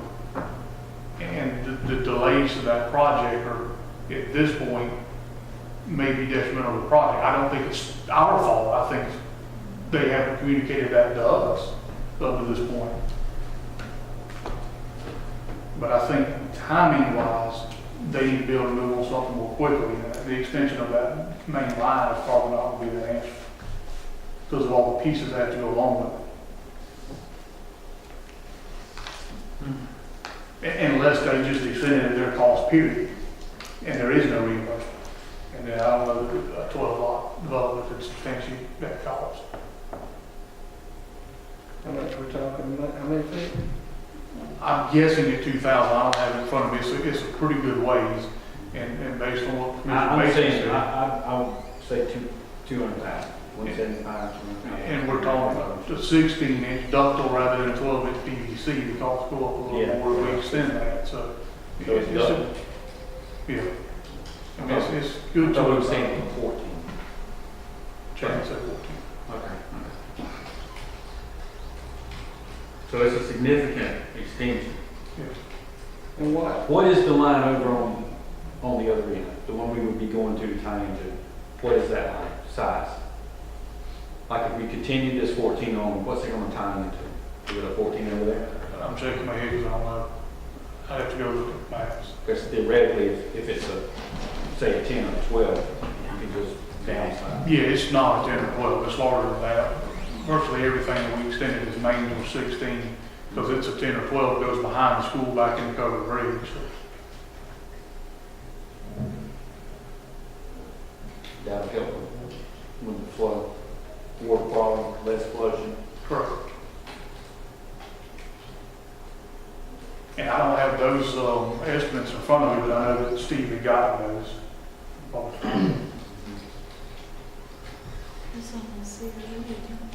You're right, this should have been addressed months ago, but When we had time to walk off. That would have been tomorrow, right? Correct. The loop for Crosstown and then that line goes through that. Oh, there's a 16 over there. Marlon. Those are 16, according to our. Yeah, and then up here is his. What do they want from us tonight, right here like this? I think he wants some 16 direction. on both ends. Whether or not we want to let Waterline or let them run what they need. Do we want to run what we need for the future, or do we want to let We're them run supposed to what decide they need this right now? in committee reports now? Well, it's because this came up today, apparently. No, there's nothing we can decide on. That's right. To get it done, we need to go ahead and extend the line and be there. Well, what we have to do is make a plan on where we're extending lines, how much money we're gonna spend. I mean, we can do that tonight in committee reports. No, I think the question is there any opposition to allowing him to make an extension on his property rather than extending the main line? It will still service all of the developments. I don't know that we have anything on us that precludes that. No, I'm not. That's what I was trying to understand. That precludes him from just doing that. That's what I was trying to understand when I heard you say on his own property. I'm assuming he can do that unless I hear otherwise. I don't know how we can stop The only problem to us is we're gonna have to cross several driveways in the future. That's the only. it. And then we created that problem by not making a decision and not having this information before now. And fire Well, we hydrants, do, about fire hydrants, wouldn't there be fire hydrants every 500 feet or so? There should be every 1,000 feet, like 15 on transmissions, 15 on transmission lines, but there are some across the street in Emerald Plantation that are within the prescribed distance. Did you look at that, I think Jackson? But, So he wouldn't be required to put fire hydrants on his private land. that's what a previous interim fire chief had stated. I don't know what Clint said, I'll bring a look at it. When he looked at this, is that none would be required because of where they were already existing within Emerald Plantation. Now, and I would say this, yes, we have to cross driveways, but if we make this extension, we got to cross every single driveway between, you know. Yes. Who owns the next piece of property? I don't know the answer to that. I would think,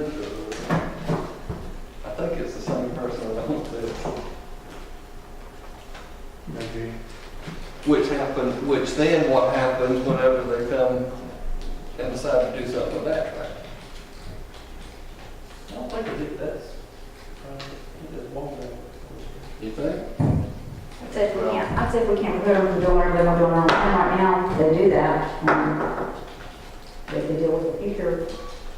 But then we got water, we're going to have water meters connected to this line on their property that we're not taking ownership of. And then the ordinance will kick in, wouldn't it, on the next piece of property? If the water line, the county water line's not within 200 Well, that wouldn't feet, comply with the then they ordinance would or be, something like that. they would have to be required to, or they would Let's say require they're to not allowed have to do it. one at a time here. I'm sorry. So if the ordinance kicked in on the next piece of property, that would require them to change the county line if it's within 200 feet, well, it wouldn't be a county line within 200 feet on the next property. So then you would have, I think where you was going is you would have one development that's tied via private water lines to the county line, and then at the end of that 2,000-foot property, now you've got another tract that could drill wells. Is this a five, how many lots did you say? 12. Okay, so it does meet the requirements of a small subdivision? Correct.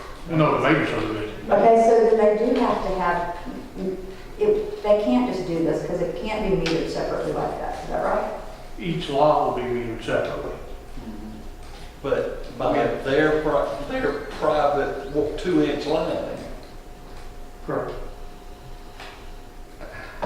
if you're asking opinions, Well, I think I see where Fear's asking this question. All right, so if it's a major subdivision, they're not going to have any road infrastructure in this subdivision.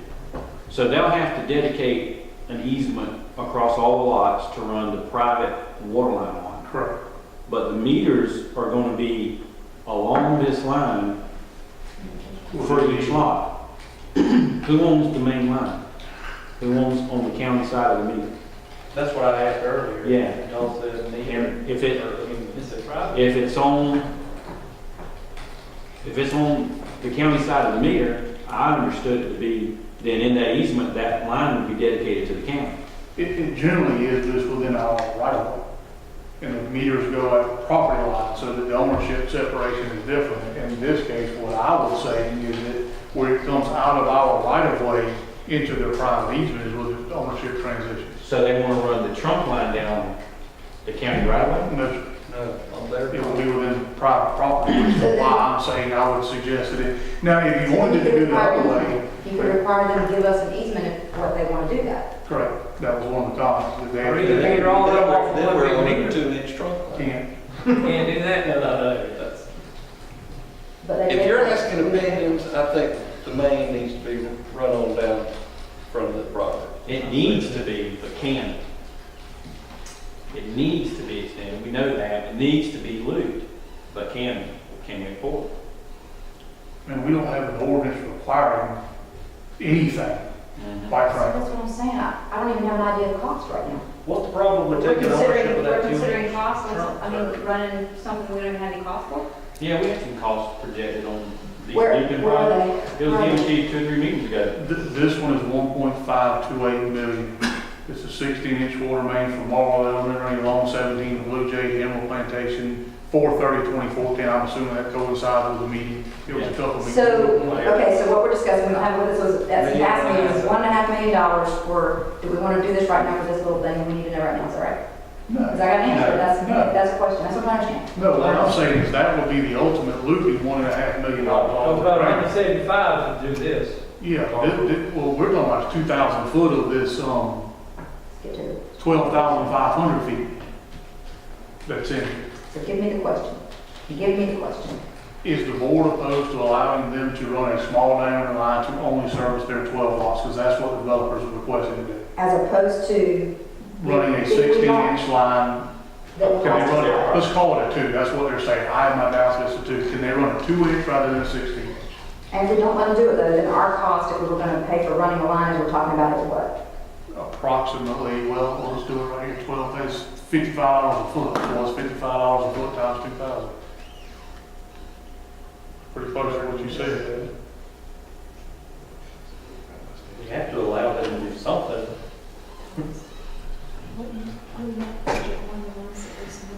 But what you're gonna have is you're gonna have people back in here on those 12 lots saying, I've got poor water pressure, I've got this, and the county is the one sending. But that's just the main, 110,000, that's just the main, that's no valves. We'll have hydrants and valves and stuff. Correct. And the Pretty much county, what you said. the county's gonna be sending the bills to the customers.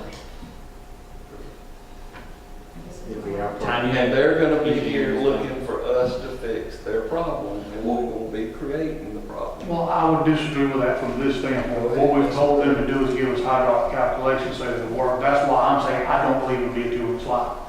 I think ultimately whatever line size they put in will be a 4 or 6. I believe that too.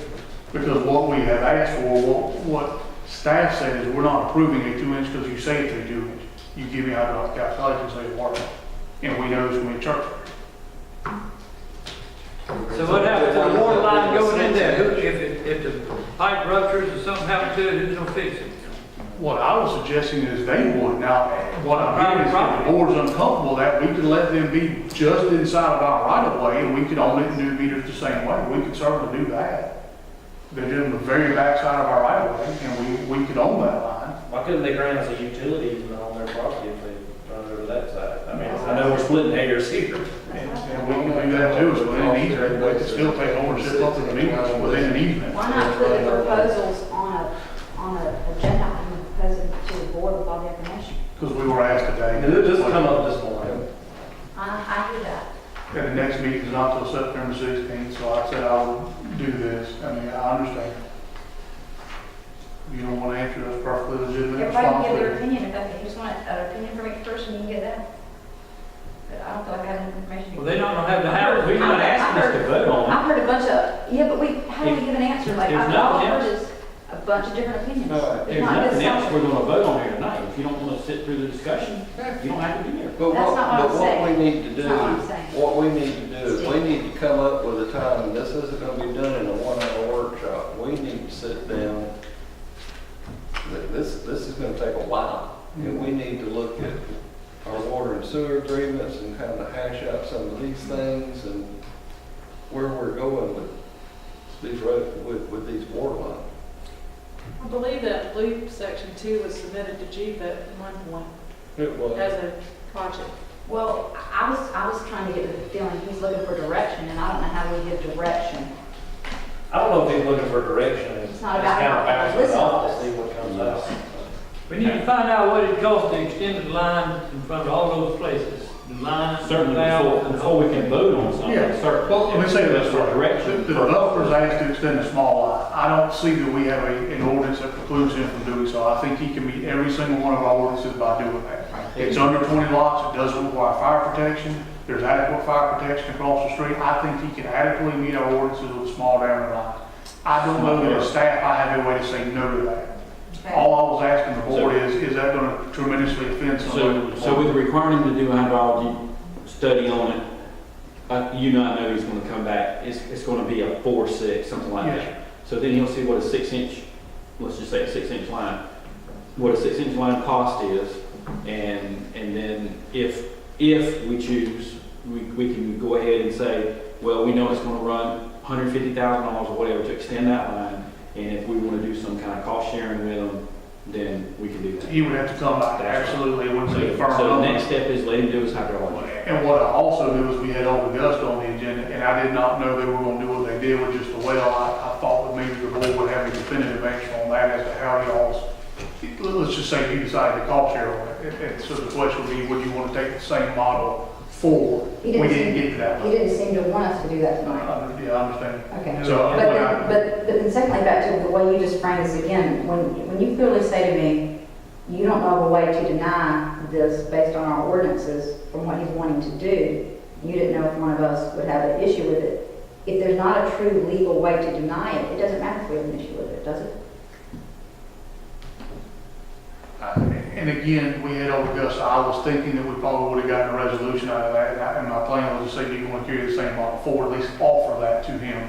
We didn't get to that point, I understand that it requires. I'm just telling you my feeling, I'm just telling you my feeling. You wanna put that well And there. I was just giving. You're saying there's no way to tell him no, then we don't have a legal right to tell him no?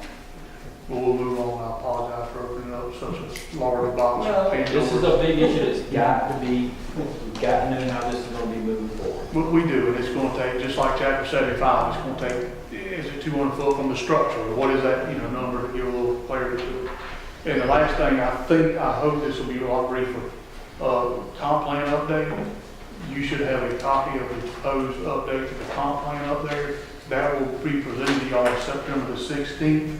George just wanted you to have a copy of it in case there's anything you see you want to change, if you can provide that feedback between now and then, so maybe we could just vote it up and down, because we are up against that October 31 deadline for that. That'll give us one more meeting, but if we can, we'd rather transmit it as early as possible. So if you see anything, please provide feedback. Well, I don't know if he's already made all the adjustments or if he's just giving it to us and then he's going to make adjustments. I've made no adjustments. This Okay. is something that, we just had a meeting with the CRC last week, myself and Brett and Lamisha and Rankin. It is a new requirement, the 5-year update. We were told it was going to be relatively simple, which I think it could be, but the comp plan itself took almost 2 years to go all the way through. We don't have to have all the public participation, all that kind of thing for the update, but the email had the 3 sections that need to be updated, the future development map and character areas. I think when I went through them, I think those are pretty much going to stay the same. I didn't see anything that needed to be changed. Issues and opportunities, we've resolved some of the issues in the last 5 years. I think minor changes are going to happen there, but again, please read through them. And then the major changes is going to be the short-term work program. We're going to bring in our current short-term work program on projects, and then a lot of the soft projects, historic properties and those kind of things, they'll either not change or they'll come out. So When will you have those revisions for us to look at? Because I have a bunch of stuff that you're going to be revising yourself. right, my revisions, I'm going to have this done by September 4th to go onto the agenda. So I was hoping that if you had some feedback before then, I could add it in here. Well, the things that say things like to be started in 2008, I'm assuming all those, and there's tons of those kind of things you're going to be updating and changing. That's Correct. I'll be changing the dates or possibly eliminating them or saying postponed or something like that. If it doesn't look like something we're going to get to. I don't know how to mark it up until I see what you marked up. That's fine. I've done a lot.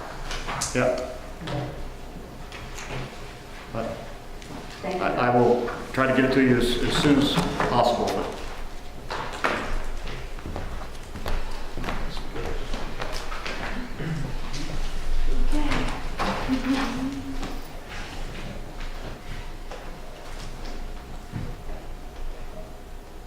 Can I go back to the hospital letter? Just Yeah, sure. And this is for you and Joanna, so. We feel pretty good about these numbers? And did these come from? Sounds like they were on their own 2 books. What I can tell you is that one time before we went through this process, when we went through that process, we saw that their audited statement showed one figure and they were sending us a different. When I went through that with the former financial director for the hospital, Ed, at that time,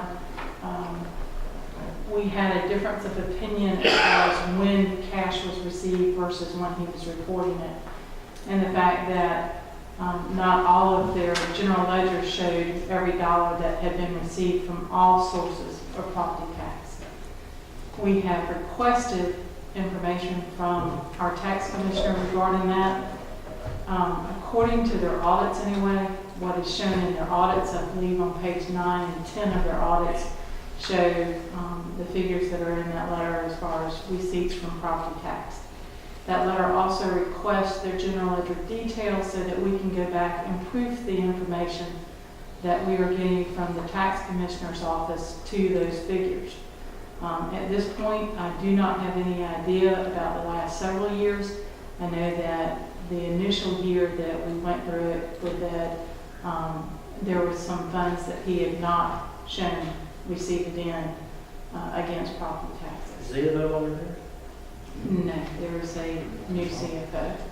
And so we are awaiting, and I think we got a good bit of that information from the tax commissioner's office on Monday and Tuesday, so we have been compiling that information. I've got to go over there tomorrow and discuss some of the things I see with some of that information. And then once we send this letter, we'll be able to cross-check the information they have and that they've presented to us. You're referencing 2011, 2012, and 13. Is that something they referenced to us first in a different amount? They referenced it probably a year or so ago, as far as 2011 and 2012. At that point, we had discussed with our attorney the fact that the contract does not have the mechanism for which to necessarily report the actual receipts. And by that I mean, it depends upon when they're depositing, it depends on when they're recording them, and so forth. Our contract, as I understand it, calls for $300,000 per month. And some of this may be the timing of which they're actually recording that information into their financials. And so until we have that information, I can't really tell. The reason these years are critical, right, is these are the full years since the board agreed to the 3.6, That's correct. right? That's why they're. And it was also in there that they had a spreadsheet attached for all the numbers, so we were mirroring the same year. I remember it was in 2010, I think. Was the agreement signed in 2010. And if you recall, at that time, there was some discussion between the administrator and the hospital as to how we were going to clear up that mechanism. That never came to fruition, and so here we are again with the same question. But this is off of their book. That's what I see in the notes of their financials at this point. That's correct. Now, exactly where that's derived from, you've got to remember, we have the forest land protection. They get some from that. They get some from the motor vehicles. They get some from property tax. They get it from about 4 or 5 different areas, okay, intangible tax. They get it from the in lieu of tax. Okay, so there's 5 or 6 different areas that they're actually collecting funds from. And so in trying to request those general ledger details, it's to isolate those pieces and then go back and check that with the tax commissioner. Because right this minute, the audited financials, you believe, reflect all those categories, or some of those categories may not be reflected? It is generic in nature. It just says receive from property tax. And that's, so right now, you don't have an understanding. Okay, so that's if really this is inclusive. from levy taxes, I guess. I have Okay. no idea. You don't know if this is inclusive of all that. You have no way to Or verify. what it's inclusive of. Okay. I still But think it's it what- would it'd be real simple, tell them, listen, we'll give you 3.6 million, we'll get it out of our general fund, and we'll give you 1/12 every month, and you'll never be behind. That was one of the discussions that we had 2.5, 3 years ago, yes, sir. But they don't want, because they get more than that. I don't know what those discussions were. I wasn't present at those discussions. I just know that that was the background of it. It would be interesting to see from the tax commissioner side what they're showing that they sent them. I know that I did a spreadsheet originally that I went through with Ed, and then a request for direction from the administrator at that time, showing the differences that could occur based off of the way that we were currently doing it. And I know there was some meetings, but what was the fruition of those meetings, I don't know. So you haven't gotten anything from the tax commissioner's office on what they've sent? I have Okay. within the last several days. I got you. We just received this letter last Tuesday or Monday, maybe? Oh, it was Wednesday. We got this last Wednesday. It was It was today. last Wednesday, I forgot our Wednesday. meeting was on And Wednesday. I know that the tax commissioner was taking care of the levy and so forth, and so it took their girls several days to pull that information, and we got part of it, I believe, on Friday evening, and the other part of it Monday. Well, there's a real number. And that's why we're asking for their detail, so that we can hopefully eliminate that and see what. And this letter is basically saying, this is what we believe, if it's different, at least provide something. Well, I didn't read the entire And letter. that was really the whole point, that's why I wanted y'all to read it. It wasn't trying to be adversarial, it was to say that, Yeah. the numbers we're looking at, very high level, appear different, so let's figure this out, but you will have to help us giving us some of your information. When is your numbers so we can? Yeah, it was nice. Well, and I would like to make sure that the issue that we discovered when Ed and I were working on it did not continue. So, Who's their CFO? so a lady by the, I forget her name. Memorial meeting, what? From Memorial? Mhm.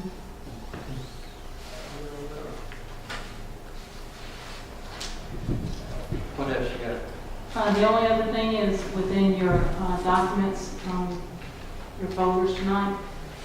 You received the first month of our new financials for current year. We are basically where we would expect to be at this point. The revenues that are showing basically do not show that much for that first month, and that's because we are in arrears. Most of what we get in July is for June, of course. So don't let that, bother you. We are where we pretty well expect. I did want to tell you that as far as our water and sewer, we did send out the adjustments on this last month's bill. We have had still phone calls, so staff has been taxed. We are still working through some of those issues. We took care of as many as we could, but some of the things that have been final billed or deposits and so forth, they're a little bit more intricate, so we're still working our way through those pieces of it. And then, of course, this with the hospital, we are working on that as expediently as we can. For what it's worth, I've received some positive calls since they've gotten their latest bill. Thank you.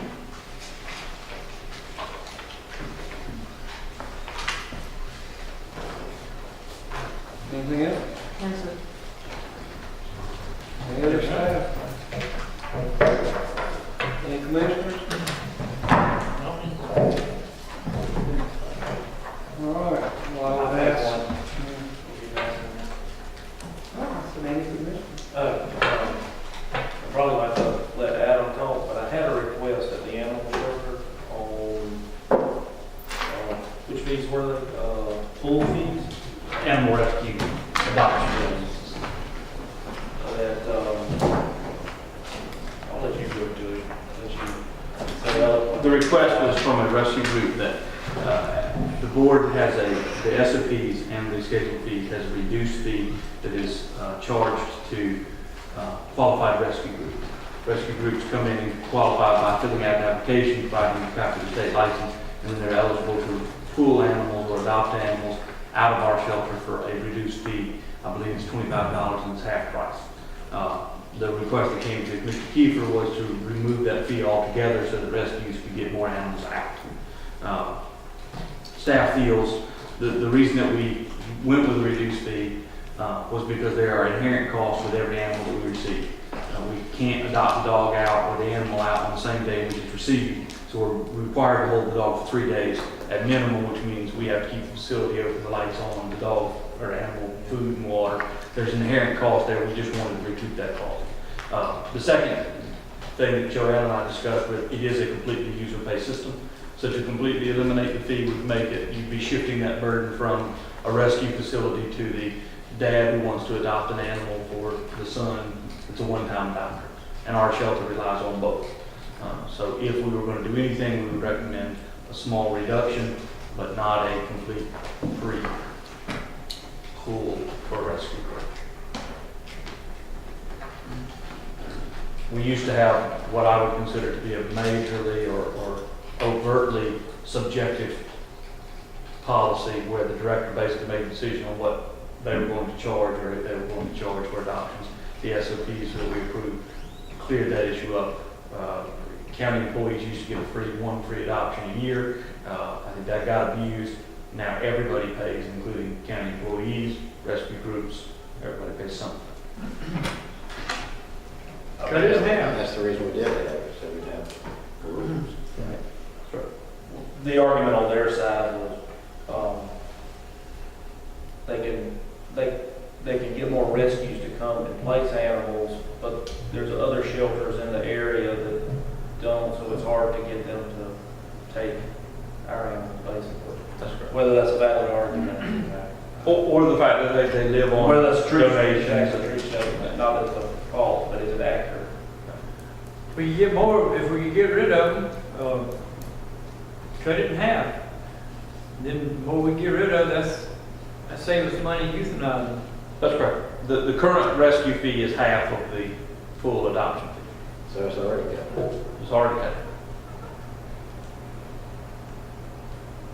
Then you could further reduce to half. They can come take them. Is it working the way it is? It is. We receive more requests from rescues to waive the fee than we get complaints on the full fee. And when you say more complaints, I mean. More requests to waive the rescue fee. And I quite frankly see the validity of both arguments. The more we can get out, the better. At the same time, a dog could come in and stay for 3 days and a rescue pool for $25 and they've covered their cost and we say thank you. That same rescue could say, hey, I'm not going to take that golden retriever, it stays for 18 days, and then they come back and say, I'm going to go ahead and pull that one now for $25. Well, now they haven't covered the cost of that animal stay because it stayed for 18 days, hoping that a regular dog will come in. So, What are the pool fees now? They're reduced. What is it for? I believe it's 50 is the full Okay. charge for an animal, and I believe 25 is if we're talking canine. I want to verify that. And if it's a licensed or a certified rescue, it's that.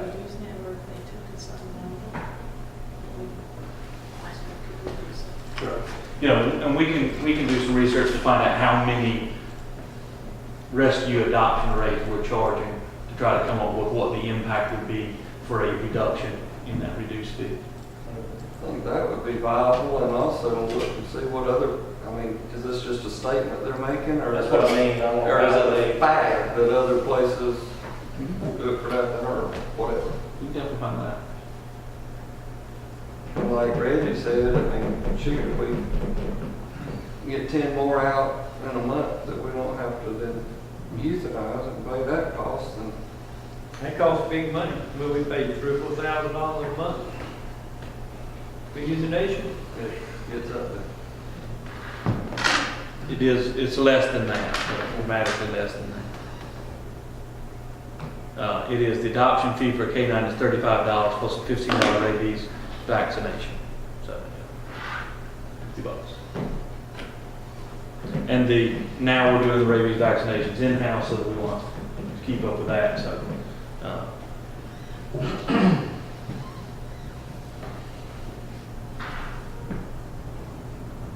It would be interesting though if you could get those numbers. So are you asking for them to get numbers to agree this from the council? Yep. We can bring that back. I think Phil mentioned that he would mention to the board, we could discuss it a little bit. Yeah, I just wanted some basis of conversation to go back. Well, I think the other thing that Adam and I talked about there was some of these adoption agencies, depending on who they are, they're also the same ones that we receive donations from, or that the people are donating. And so we talked about the fact that we possibly could reduce it some because we are receiving donations from some of those individuals, or if they are agreeable to taking 5 or 10 or 20, or consistently taking them. You know, so that they have some buy-in to us and we have some buy-in to them.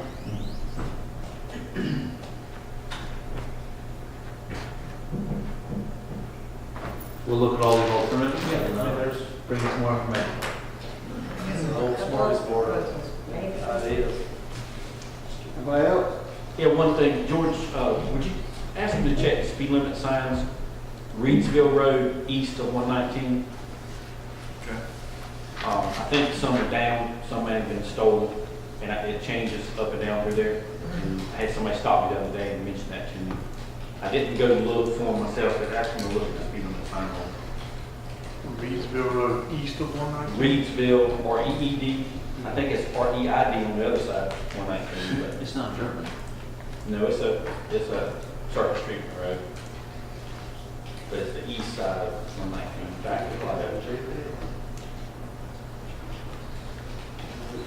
And I did hear from residents in actually here in the district now, Westwood, but those new stop signs now that schools, I think schools out when they put the stop signs up, but now with the school traffic, it really will cut down on the cut through traffic. They're both happening. Anybody else? Last item of business, if y'all would look at the executive minutes that were handed to you.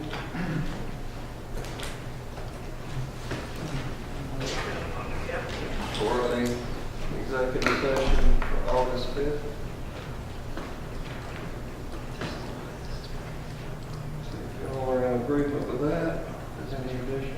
please. And I will entertain a motion. Make a motion to approve the executive session minutes for August 5th, 2014. I'll second. Motion and a second. All in favor? Aye. Any opposed? They stand approved. Those minutes, out of curiosity, read out the five. I just noticed that I got it. You got it. Okay. Good deal. Any other business? I'll entertain that. Magic